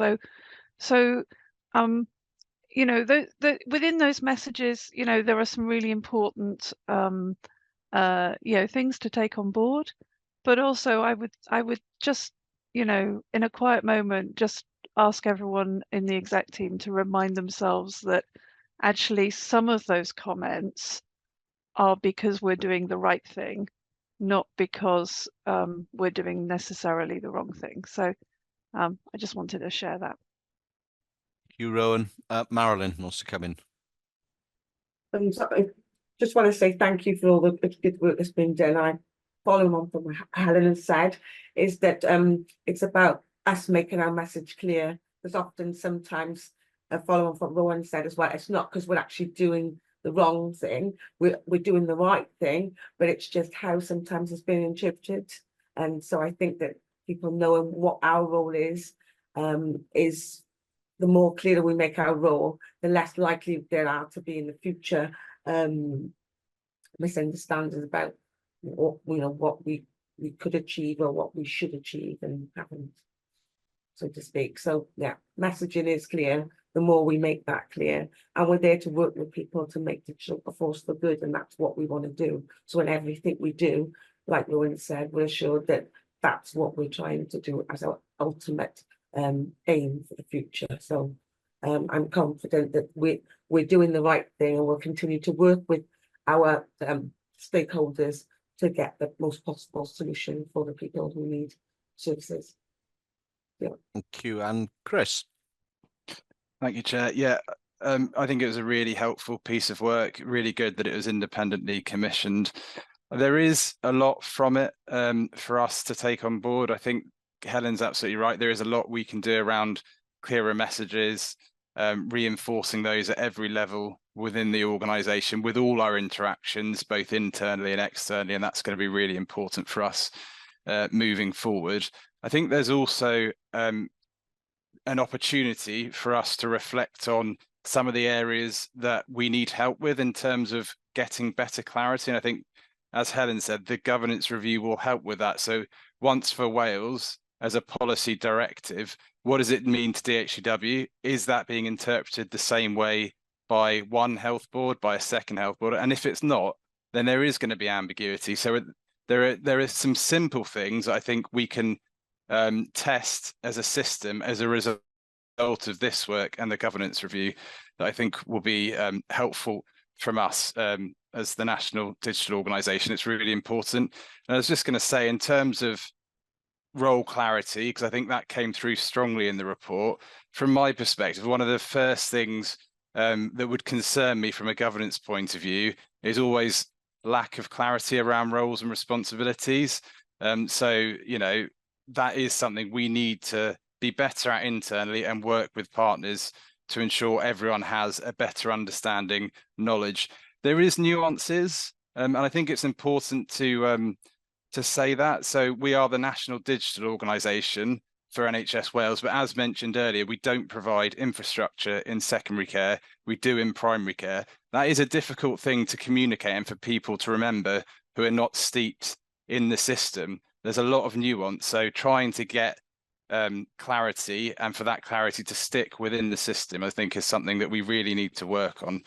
And lastly, really keen that we revisit this and see how the changes that we will have to make is making a difference to our stakeholders and partners in the future. Lovely, thank you, Chris. And Alistair. Oh, and Helen wants to come in now. Yeah, thanks, Simon. I just wanted to really applaud the organization that we're actually doing this work and then we're actually sharing it outwardly. It really is a sign of a strong organization, in my view, that we're ready to do that. It demonstrates a willingness and a commitment to learn and to grow. And it says to the whole world and to our partners and our stakeholders that that's who we are. And I think that's very, very important. And we should take a lot of credit for that. There aren't too many organizations, I don't think, in the public sector in Wales or in the wider United Kingdom that are doing this. And I very much doubt that if any did, they would be receiving anything other than a very mixed set of reviews in any case. It's part of the deal. You know, we ask the question, we get the answer. I would strongly suggest that we don't overreact to areas that are for development and really focus our energies on the most important things, not spread ourselves all over the place trying to achieve major changes to all of this. I think it will come in time by sticking at what we do well and keeping at it. But I'd say really well done for doing this work and sharing it. Thanks. Thanks, Alistair. Helen. Yeah, just a final point kind of prompted by Chris there. And the eagle-eyed, if you may have noticed that they're taking forward the recommendations and the action plan for from the feedback from this is now will be incorporated into building our future so that we have that kind of organizational wide view of it. So and clearly we can spotlight that as we kind of get the updates as a board and all of the things that are going on in those areas. Ivan, did you want to come back with some concluding remarks? I just wanted to wrap up. So I just wanted to thank everybody for their comments. I really value the comments, and we've had a brief board development session on it as well to review some of this. So that for me is really reassuring, and it reflects how seriously we're taking this as an organisation and as a board, and how important it is to us. And absolutely, we are absolutely committed to coming back with reports to the board and in public, and to our stakeholders to show them how we've taken the criticism, the good and the bad from it, and we've used that and we've responded to it. We've taken action because we are absolutely committed to improving our relationships and strengthening our relationships. I just wanted to reflect that or my reflection anyway, it's not, I do want DHCW to be much more popular in a sense of liked, right? But it's not a popularity contest. Trust and confidence is slightly different to popularity. I take both, right? All three if I can, right? But we've got a role in the system, and we're always going to have stakeholders with different pressures, different drivers, different expectations to ours and to each other. And we can't satisfy everybody. We work with many, many different stakeholders with sometimes quite different desires and priorities. And we're not going to be able to meet all of those requirements and requests and preferences at the same time. And we have to make choices in the system. And I think we've got a clearly, with it internally, because we're a statutory organization, we do have a clear definition of what our role is. But trust and confidence is the thing that we really want to build on and develop. And so I welcome in the headline recommendations, there's a lot there about transparency, openness, streamlined processes, being sort of quicker and clearer in terms of how we respond to people. And I just think it's important that we recognize that we won't always be able to respond positively to everything that everybody asks for. Resources are constraints. Resources are constrained, and priorities do vary across the system for our stakeholders. But we'll try and keep everybody as happy as we possibly can. But it's highly unlikely that we'll be able to keep everybody happy on everything that everybody wants. But we can still do, and I still think there is room for us to really develop the trust and confidence. That's the thing that enables us to deliver across the system and to fulfill our role in the health and care system. Thank you, Ivan, and thank you all for your contributions. And obviously, we'll be getting the regular feedback on where we're going with the recommendations and the progress we're making against those recommendations. Okay, so we'll now take a lunch break and we will reconvene at 1:25. So it's just over half an hour. If you could remember to turn your cameras and your microphones off. So see you all at 1:25. Thank you.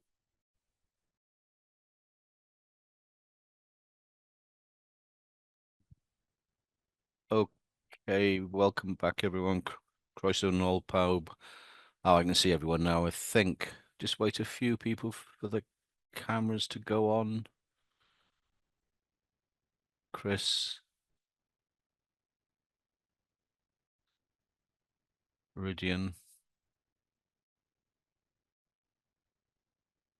Andrew's there, just waiting.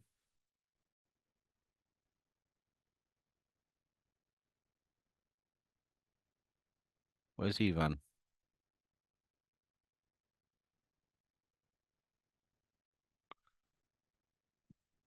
Oh, well.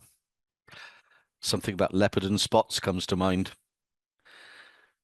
Okay, we'll make a start. Welcome back, everyone. And we'll go straight into item 6.2, the finance report, and invite Claire Osmondson-Little, the Exec Director of Finance, to introduce the item. Over to you, Claire.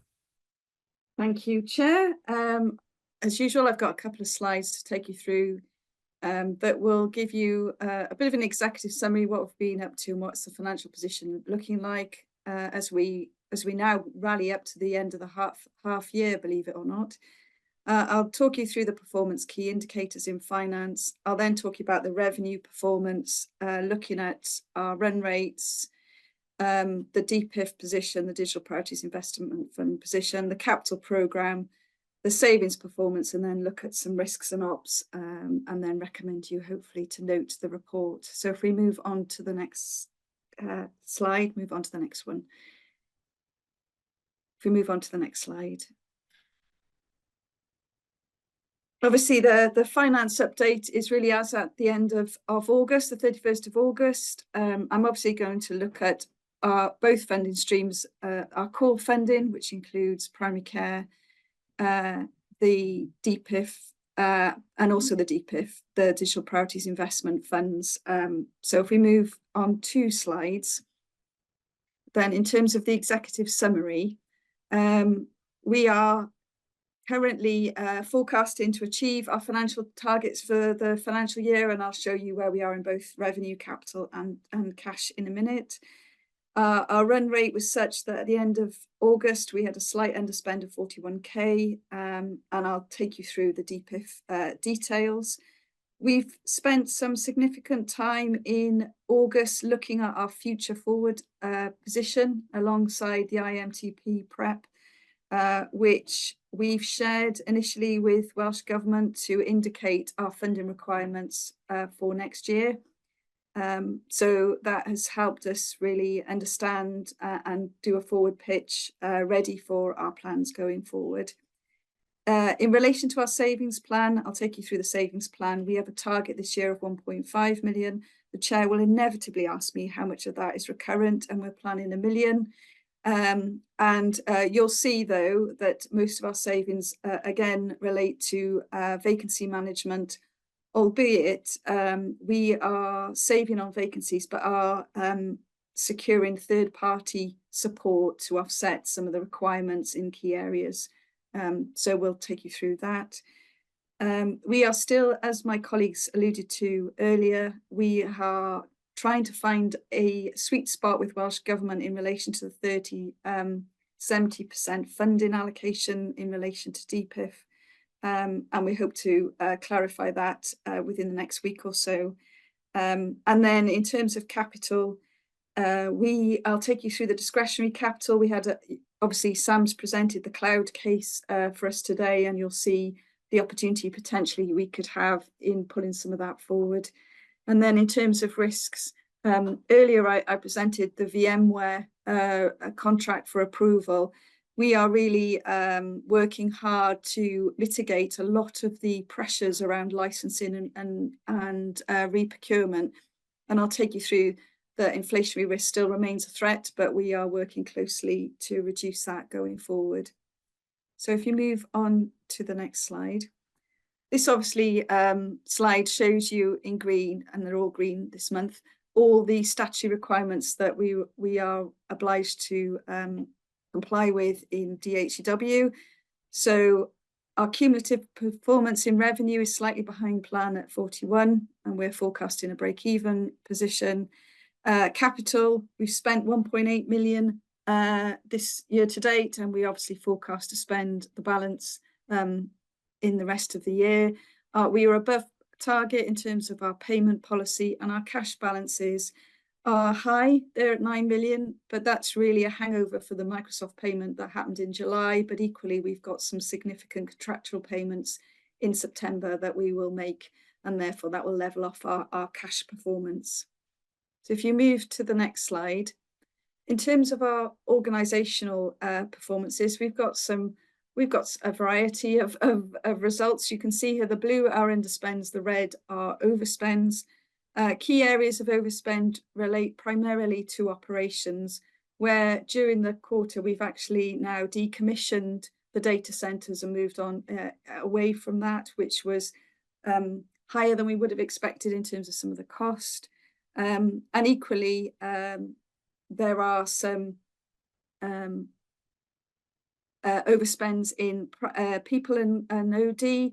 Again, that's additional support that we've put in to help some of the OCP changes. And finally, there is a small overspend in strategy and digital. And you'll see later on in DPIF that most of that relates to WICIS programme, where we are still supporting that programme from a revenue perspective going forward. Obviously, as part of the year-end half-year exercise, we are now, as financial business partners, going through in detail the half-year position and then reforecasting the outcome going forward, just to ensure that we are compliant with our statutory requirements. There are no risks currently, but we are, as part of the half-year exercise, doing that exercise. Okay, if we move on to the next slide.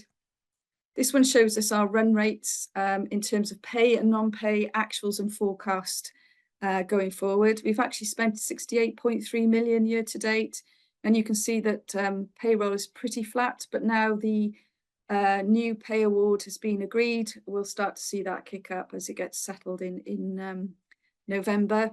And equally, the non-pay really fluctuates to key sorry, I get my things. Digital Priority Investment Fund payments, and they tend to reflect when those payments are being made. So again, you'll start to see that kick up now towards the end of the year as activity around some of those key programs kicks in. Moving on then to the Digital Priorities Investment Fund. Year to date, we've actually spent 12.7 million against a annual allocation of 31.5. Key underspends are really within DSPP, NDR, and in CANISC. And again, we expect those to fall back in line. It's really a phasing effect within month. So we expect those underspends to come back in September, and we actually are seeing that. You'll notice a couple of overspends, so in WCCIS, but notably in Connecting Care and WICIS, which is the intensive care system.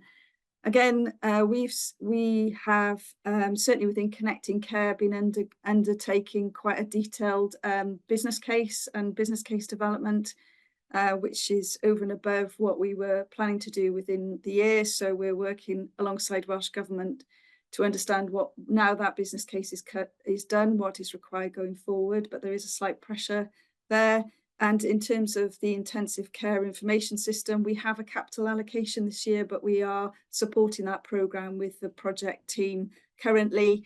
And yes, as soon as we have clarity around that programme requirements going forward, then we will also understand what that means in terms of funding. But just to provide the board assurance, we've been through this with Welsh Government, and actually they are supportive of the position that we've taken, and obviously we'll work on that as the position around Connecting Care business case and others becomes clearer. So we're 60% there. If you then move to the next slide, which looks at the capital allocation, this is obviously split into two. We have our discretionary capital at the top, which you can see we've had an allocation of nearly just shy of 3 million this financial year. We've committed small amount to date, and we've got a balance to recover at the end of the second half year. We will see some of that now kick in because we have been doing some, as Chris alluded to earlier, we're doing quite a bit of work around our estates and facilities, and that plan is now coming into fruition. And with the infrastructure and communications technology, given the analysis we've done on the cloud case, I think we are looking at what opportunities we have maybe to recalibrate the priorities that we've set in that. And we'll work with that over the next couple of weeks to clarify the position on that to ensure procurement can facilitate that spend.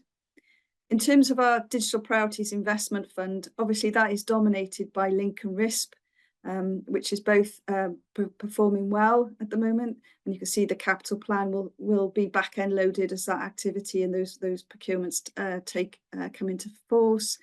And then finally we've got the intensive care and the digital priorities for patient and public. So again, those activities are progressing well, and we're seeing they're progressing, and we've got budget allocations and plans for those going forward. So the next slide takes us through our savings plan. So we have, as I alluded to before, 1.5 million, which is 3% requirement for this financial year. You can see we're ahead of plan, dominated by our vacancy position, but we have got plans in place to ensure that 1 million of that will be recurrent, and we are looking to find the balance, and we're working with the exec team to do that. We are confident that we will deliver the 1.5. The important thing here is the recurrent element as part of building our future. So as I alluded to before, we've done a detailed analysis for next year's plan. It's really about how do we build an operating model that is affordable given our financial position, and what does that mean in terms of our savings plan as we transition to that model. So we've got some detailed work that we are doing there. So if you take us to the next slide. In terms of our financial risk, we are working through the priorities in relation to digital inflation and the work that Sam and Carwyn are doing in operations to enable us to get a competitive proposition to minimise the price impact is going well. And we've done some work, quite a lot of work in that over the last month or so. Digital Priorities Investment Fund remains a risk, that uncertainty about the 30% that we're holding back in Q4. But again, we've had really supportive conversations with Welsh Government, and we're just trying to find that happy medium between committed spend and holding us to account for milestone delivery in the last quarter. Finance opportunities. So we have, we've obviously been working in quite some detail about our future funding model and what will that mean as we move to a cloud-based delivery with an integration layer, and also with the new product delivery model. The VAT recovery, we have still seen no movement, even though it's gone to the HMRC internal policy team. However, we are now looking at an approach alongside Welsh Government and our NHS colleagues, as we can taper off the annual distribution of recoveries, as now some of that has reached the 4-year term. What that means is that rather than release all of the provision, we can release it after it's been held for 4 years. And we're just working alongside Welsh Government and our NHS colleagues to understand the risk around undertaking that provision release. And obviously, as part of finding more value in building our future, we are also looking at what opportunities that brings in terms of creating more financial benefits and sustainability. So if you move to the last slide, quite a busy month, August. Although people were taking holidays, we were busy doing a lot of numbers to understand our financial outlook and sharing those with Welsh Government. The financial position and our financial outlook is green. We're expecting to deliver our financial requirements for this financial year. And I'm happy now, Chair, to take any questions. I can see Alistair's got his hand up. Thanks, Claire, and a really good summary. And maybe a question as much for Sam Hall, but it's in this area of connecting care in the business case that is planned to be taken forward at the end of this month. Presumably, that business case does depend on co-ownership with external partners to ourselves, indeed, probably to the NHS. And therefore, is there a level of co-authorship? And what sort of, and maybe Sam or Claire, you could just say something about any understanding of the co-funding that might be necessary in order to get the sort of buy-in to make a strategy work in that area. Go on, Sam. Hi, yeah, Alistair, it's a tricky one, but you're right, it absolutely requires a huge amount of partnership. And so at the moment, where we are with the business cases, it's not a full business case because we've not been out to procurement for anything yet, but it's a really well put together view of what it will take to deliver mental health, community health, and social care. And so it answers effectively the exam question of what does this whole thing look like. It apportions out some costs, but at the moment we don't know whether those costs are costs that will be asked to be paid by partners, or whether they are costs that will be fulfilled by Welsh Government. We haven't got to that level of those conversations yet.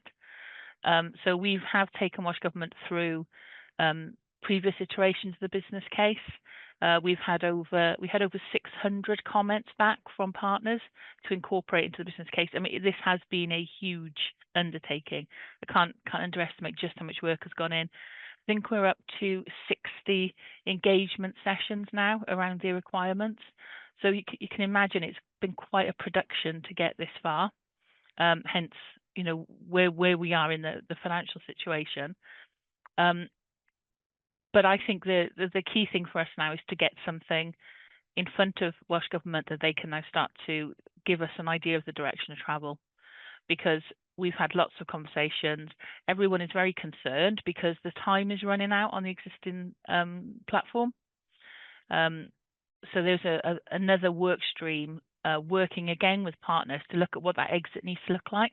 We want a graceful exit from the existing platform. And that again will take some funding to do that. There'll be big elements around data migration and then data validation when you put it in something new. So we really need to get that direction of travel and understanding of what potential funding there is to take Connecting Care forward. But at the moment, I think we're in the situation where we don't have any clarity yet around that.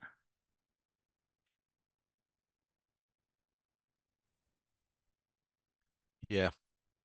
I was going to ask you level of optimism on getting clarity. Do you want me to come in there? Because so in terms of the funding requirement, there's two things here. One is our DPIF allocation is primarily there for the overall running of WCCIS.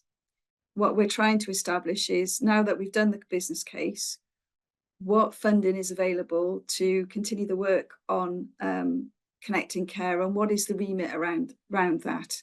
So at the moment, from a financial perspective, they're going away and they're coming back with that answer, hopefully over the next week or so, in terms of what that will mean. But I think in terms of clarity of where we go next, I still think there's a bit of work to do in terms of what that will mean for us as DHCW. Alistair, you want to come back in? Just a quick one, and you know, thanks a lot, Sam, also, and Claire, for what I really appreciate. It's a very complex, and it's a utopia that, you know, I'm sure we're all looking for, and we've got to help design.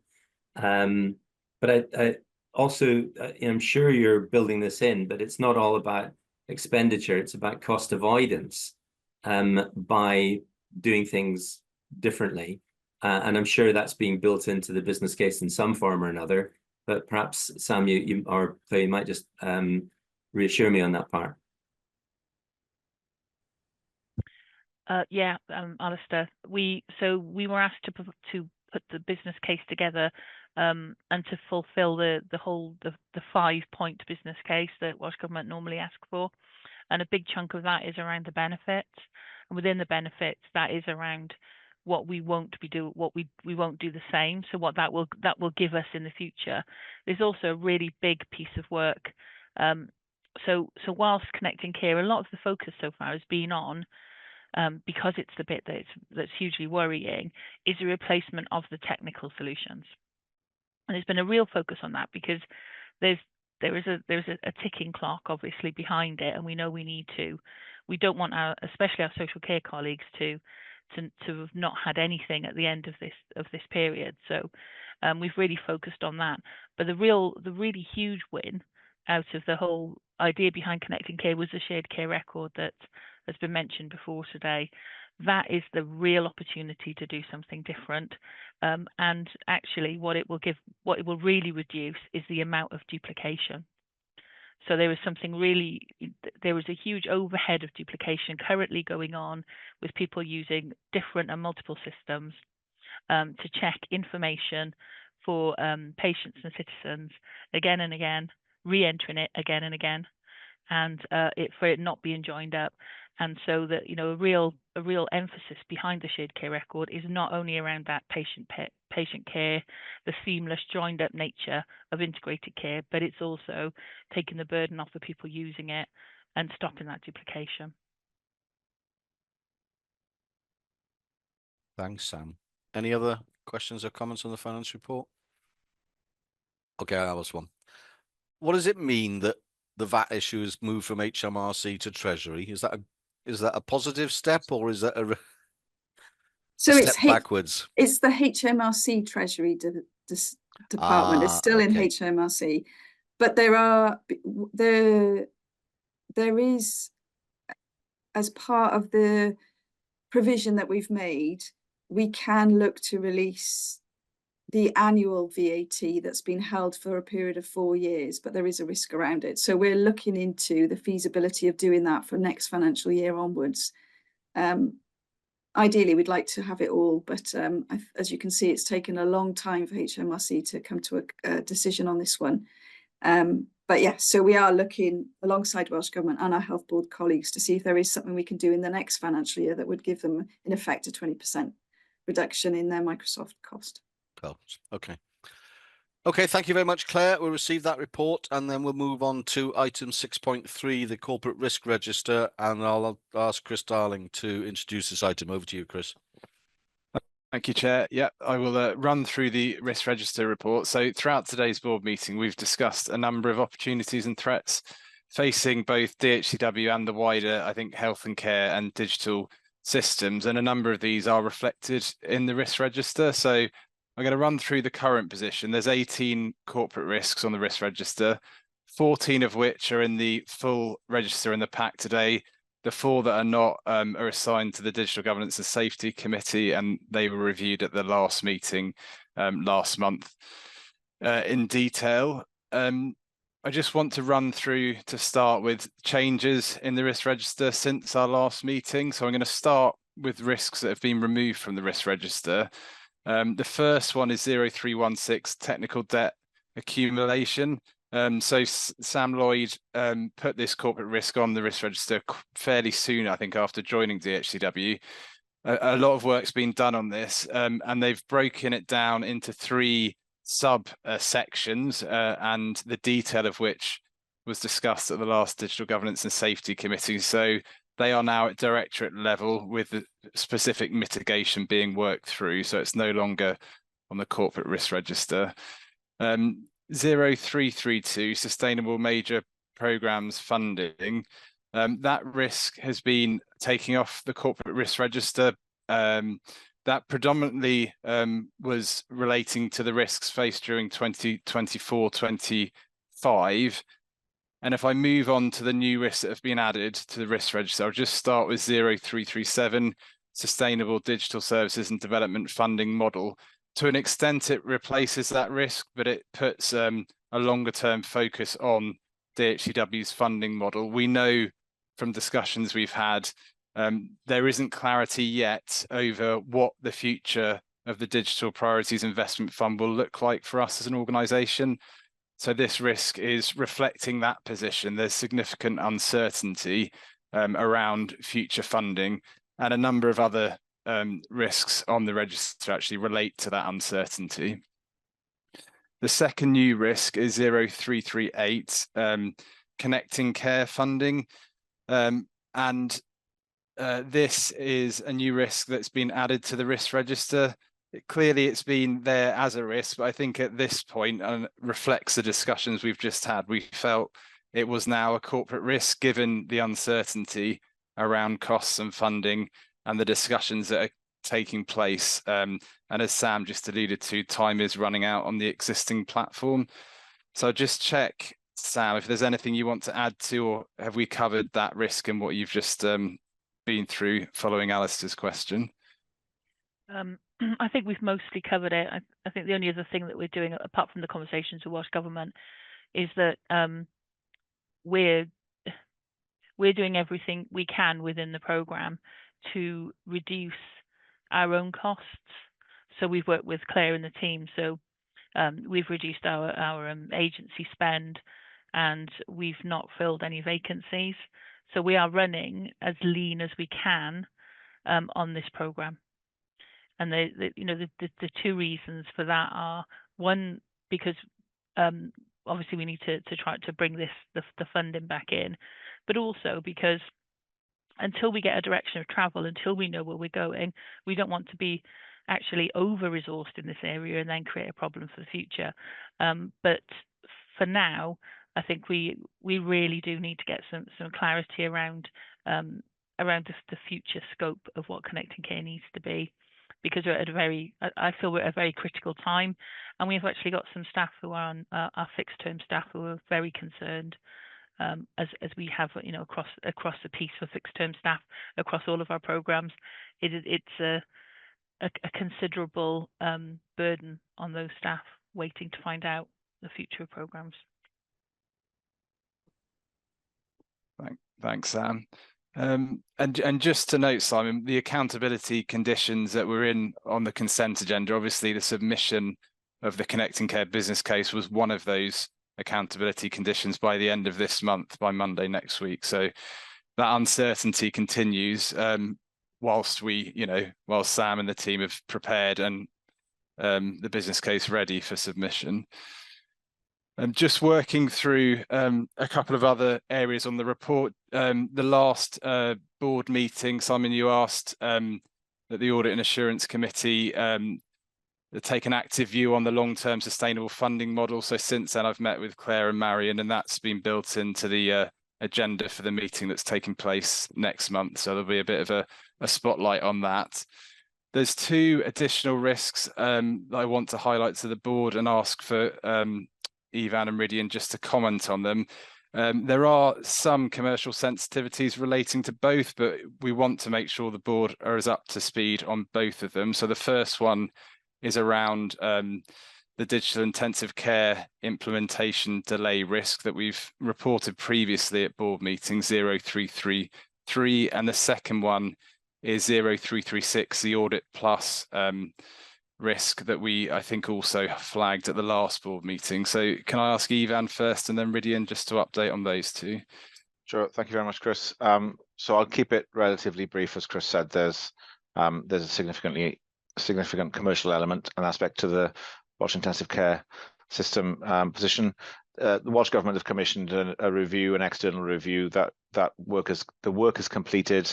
A draft of the review recommendations and findings has been shared with us. We've provided feedback on that and met with Welsh Government, and we're expecting imminently to finalise that review and then be able to have a discussion with Welsh Government about what the immediate next steps are in response to the recommendations that are in that review. I think we welcome Welsh Government's close involvement in this. Clearly, WCIS is a really important system right across the whole system with many different stakeholders and partners, ourselves and all of the health boards in their intensive care services. So having Welsh Government closely involved in this is something that will help us to move it on to the next stage and get the programme moving rapidly again. So we'll update as quickly as we're able to, based on what comes out of the discussions over the next couple of weeks with the Welsh Government about next steps. Thanks, Ivan. Ridian, on the Audit Plus latest position and the work to mitigate this one? Thank you, Chris. Apologies, I'm not going to be able to be as brief as Ivan because there's some complexity to this. For colleagues' information, Audit Plus, since its inception, has had the core function as a GP practice tool, which has overcome the IG issues about who holds patient-level data. And what it allows us to do is through a series of modules to support practices in identifying patients and improving care through a particular direction. And as sort of as a byproduct, that tool has also allowed us to analyze and aggregate data at a cluster level, provide information, LHBs and through the primary care information portal. And it subsequently allowed us then to do some infrequent data extraction for things like the National Diabetes Audit and to SAIL. And the software solution is unique. It's covering 370 plus practices, and it's being decommissioned by the supplier. So we've got a number of options, and we're working with all our stakeholders. We're giving them regular briefings as to progress. We're working with the current GP suppliers, looking at their existing offerings. We're looking at getting other people to come into this market, and we've already started commercial engagement. And we're also looking at how the infrastructure within Wales, particularly the NDR, may help us. And so the current situation is we're in conversations with the various commercial partners who have sort of put their hand up. It's worth noting that EMIS sort of pushes their data via something called PDES, Patient Demographic Extraction Service, into the Audit Plus, and Sedgwick, the other supplier, pulls it via a gateway, which is known as Visio LB. And no one can replace both of those at the moment. So we're in a dilemma as to how we're going to take this forward. We've got the best technical people in Digital Healthcare Wales working with both primary care providers as to how we could extract that data as a contingency plan should we not find a commercial solution.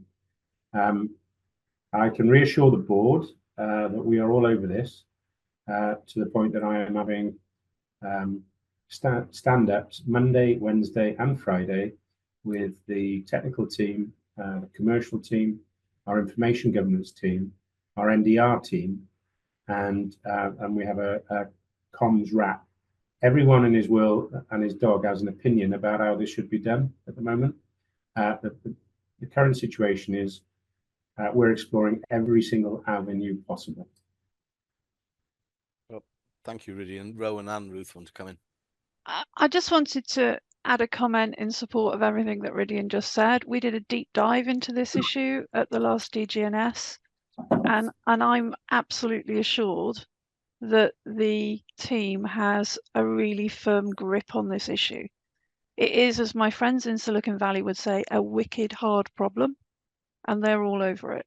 So I just wanted to just share that with the board today. Thank you, Rowan. Thanks, Rowan. We're all over it. Whether we get a solution, time will tell, but we're trying. Did Rowan cover off your point, Ruth? She did. I was going to ask, do DGNS feel like it's across this well Right, enough? okay. And clearly the answer is yes. So thank you, Rowan. Okay, thanks for that. Back to you, Chris. Is there anything you want to further add? No, Chair. Those were the key risks I wanted to bring to the attention of the board today, but happy to take any questions on any wider areas. Andrew.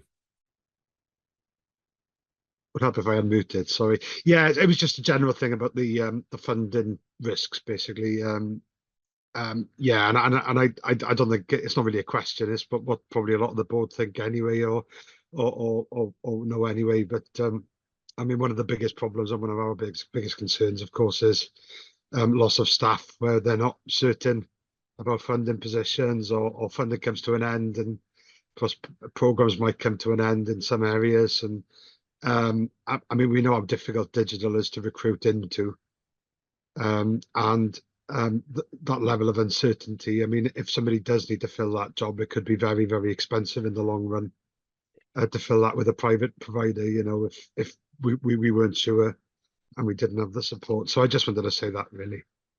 I'm with you entirely, Andrew, and I've raised it at ministerial level, albeit with the interim cabinet secretary. But I'm sure the brief has passed through that if we lose people, getting them back takes time, and so that inevitably, and getting them back with the same level of skill and experience is also a huge risk. So it's a big risk for us as every week and month passes towards the end of the financial year. Absolutely. Yeah. Claire and then Helen.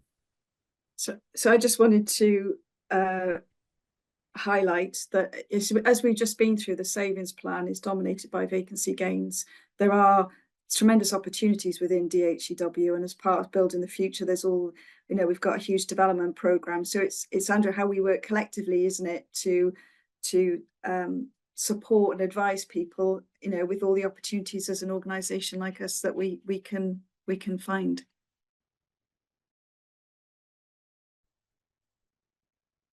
Go on, Helen. Thank you. Yeah, just, you know, it's a tightrope that we're walking at the moment, isn't it? In terms of, and you know, in terms of the funding kind of situation that we're in, but there's also, you know, some kind of, you know, reflecting on the reality of how things will play out as well, and the fact that we're not going to be asked to stop doing some of these major developments and major programs that we are doing. So we are doing the work to kind of understand the exposure, but also understand what that means at any individual level. So I wouldn't want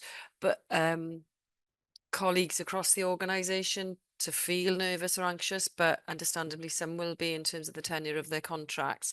But we are looking at some of those, you know, those areas in a lot of detail at the moment, just to reassure everyone really in terms of the kind of trying to manage this risk in the way that is yeah, in a balanced way, really, because there's still a lot of work for us to do. There's still a lot of expectation for us to deliver against. And part part of that is I think, and Claire's right about kind of the vacancy panel is holding us up as ever in terms of our kind of savings targets at the moment. But there's a lot for us to do and optimize in terms of the new operating model. So, you know, and I think as we become more efficient as well, we will see some of these savings elsewhere. So it's managing it, isn't it? It is a bit of a tightrope at the moment. Yeah. Okay, Chris, is that now? Where are you? There you are. Oh, Andrew wants to come back. Go on, Andrew. It was just to say, yeah, I'm glad Helen said that actually, because there is work ongoing in pod to look at some of this stuff. So it's not off the radar at all. It's very much very much being looked at. So we're, you know, there's a lot of good work going on in the background to make sure we try and retain our workforce, you know, regardless of the issues that we've got on the surface. So I just thought I'd come back with that. So thank you for mentioning that. Chris. That's everything from my perspective, Chair. Yeah. Okay, any other further comments on that? If not, we receive that report. Thank you very much, Chris. And we move then on to the integrated organisational performance report, and Claire is going to lead on this item. Over to you, Claire. Thank you. In the papers, there are two documents to support the performance report. One is the portfolio Q1 report updating key achievements against our 4 missions through the first quarter. And obviously there is the performance report. So I'm going to touch on some highlights from each. So let's start with the organisation performance report. So as we've talked about throughout this board meeting, actually, DHCW has been focused on finalising some of the future direction of some of our key programmes, business cases and activities. So we've talked about connecting care and us working hard on the business case. We've also been doing quite a lot of work on maternity. We've shared with you the cloud, but there's also been quite a lot of work on the integration hub. And we've also undertaken a stakeholder review, which again, you've had been party to today. So since the last board, we've been quite busy finalising and preparing some of those key business cases and activities. So our milestone performance in August was slightly behind, well, it was behind plan, and September is a key milestone for us actually, because that's when quite a number of the milestones come to fruition. So we have a target of 107 milestones that are planned for September, and I've just tapped Lindsay on the shoulder from our performance team to just see where we are, and currently we've done 45, but it is traditional that the milestones are updated at the end of the quarter. So we are making progress against those milestones completions. And that's important because Welsh Government have now shifted the focus from our IQPD, so that's our sort of key area where Evan and I and the team show our performance across a number of key areas, is shifted from a quarterly to a monthly perspective. So Monday we will go through our first monthly IQPD with Welsh Government. So August is typically a month impacted with holidays and leaves, and you can see some of that in the performance indicators, which did take a dip in some of the areas such as appraisals, quality reviews and problem management in the month, and actually impacted a bit on the service desk. Looking at those indicators through the month, so I did do a quick check on quality, as you would imagine. We are actually seeing an improvement in that position come September. So I do think it was a reflection of that particular month. Operationally, we did see availability improve in the month, and it was above the target. There were 2 DHCW incidents, but again, it didn't impact to any great extent on the availability. As I alluded to, the service desk did have some resourcing issues in the month, and it did fall below the level in terms of overall performance. But the feedback from those that did have it was above target at 98%. And we are seeing a bit of an improvement during September. Other deliverables of note is that 6 API interfaces came into production, and the consumer onboarding assessments of the APIs has been issued to health boards. Cyber performance fell slightly back, but again, we're looking for recovery of that during the month. And GP operational performance was good. There was a migration of 198 GP practices, and also the dental portal minimal viable product went live in Powys, and then there's plans to roll those out further. And as you've already seen and been party to, we undertook a comprehensive stakeholder engagement. So those are the high levels from the overall organisational performance. In terms of our missions and portfolio achievements, again, I won't go through the detail. There's 17 pages attached, which goes into quite some detail with our plan on a page of the many and variety of activities we've undertaken and achieved. But for a few highlights, in Mission 1, which is providing a platform to enable digital transformation, as I alluded to there, the API consumer onboarding is now has started. We did finish finally the decommissioning and exit of the data halls in the data centre, and you saw a bit of the impact of that in the financials. Mission 2, then, delivery of a high quality and digital products. We've deployed some new functionality, in particular on the RSV campaign, and also RISP sandpit testing is been underway, and there are numerous developments in relation to the NHS app, including a feature which will notify you when prescriptions are ready. In Mission 3, expanding the digital record, the Welsh Clinical Worklist Manager began receiving electronic cardiology requests, and it's now actionable across 4 health boards. And we've seen increase in usage in the Welsh Nursing Care Records and the app. Mission 4, again, quite a comprehensive achievement, but there was publication of the spinal dashboard. And Mission 5 obviously is dominated with the Building Our Future, which I've currently shared with you earlier.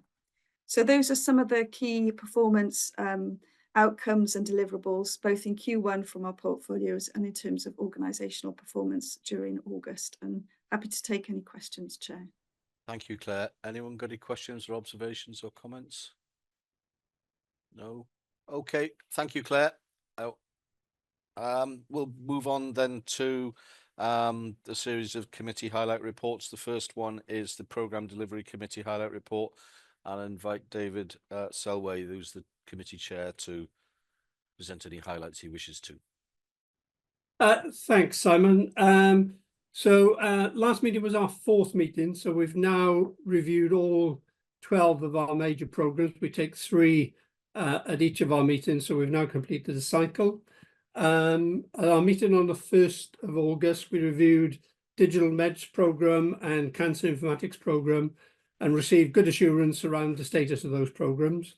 With regard to Digital Maternity Cymru, which is the other programme we reviewed, we were alerted to the fact that the business case has been paused while we rework some of the cost estimates to see if we can get it back on track. The second alert that we received or came out of the meeting was around the funding position that we've spent quite a bit of time on already during the board meeting discussing that. I would like to add 2 comments to what's already been said around that, which is basically if we do lose some key staff, in my experience, that will lead to significant delay while we re-establish the team and additional costs. So it's a big impact on the organisation if that happens. And the second point, again, based on my experience, is having been in organisations that have had this problem previously, is you only need a couple of key staff to vote with their feet and leave, and that really can act as a catalyst for more staff leaving. So we've probably only got until December to sort out the situation with Welsh Government. Otherwise, we run the risk of some major disruption in our programme. The only other thing I wanted to highlight was we reviewed in our private session 3 programmes, iCare, Connecting Care and WICIS, and we've already covered a bit of an update on those during the session. Thank you, David. Any questions or comments? If not, we'll receive the report. Thank you. Local partnership form, and I think you were in the chair of the last one, Andrew. So I was indeed. Yeah, it was a 5th of September meeting. It was a really, really good meeting. It's all in the report. There was nothing to escalate to board, but happy to take any questions if there are any. Thank you. No, well, thank you, Andrew. Just a note, outside of the local partnership forum, that the pay awards are now agreed. I think it's already been mentioned in this meeting anyway, so by Welsh Government. So that's going to be something to discuss in future local partnership forums, I'm sure. Okay, great. Okay, lovely. Thank you, Andrew. And then finally, the Digital Governance and Safety Committee highlight report. And Rowan, who was back in the chair. Thank you, Simon. Just bringing the board meeting home. The report is self-explanatory. We've covered the Audit Plus challenge. I'm going to just take the opportunity to highlight that you know, the NHS at the moment is a challenging place from a funding perspective. The wider world is a very challenging place, and the incidence of cyber threats and worse is increasing. We did spend you know, some time in the private session, you know, looking at all of the risks on our register in that area. But I'm just going to highlight that one of the things that we undertook, as we've had done in the past, is to just elevate the focus on cyber, because the NHS can't afford an attack right now in Wales. You know, if we had a major breach, and that isn't necessarily something that DHCW can protect the wider NHS in Wales from. You know, digital is everyone, and therefore cyber is everyone's responsibility. So, you know, making sure that everyone is across their CISO policies in Wales is something I would encourage all boards to think about. Thank you very much. You've heard me say it's not just a money issue, it's a patient safety issue, isn't it? It's by equal measure. Absolutely. Thank you very much for that. Any questions or comments? No, we received that report. Okay, I had no urgent business communicated to me, so okay, thank you very much. The date of the next meeting is Thursday, the 28th of November. And without any further ado, I'll thank you all for your contributions, your presentations, and your diligence. I'll bring the meeting to a close. Thank you all.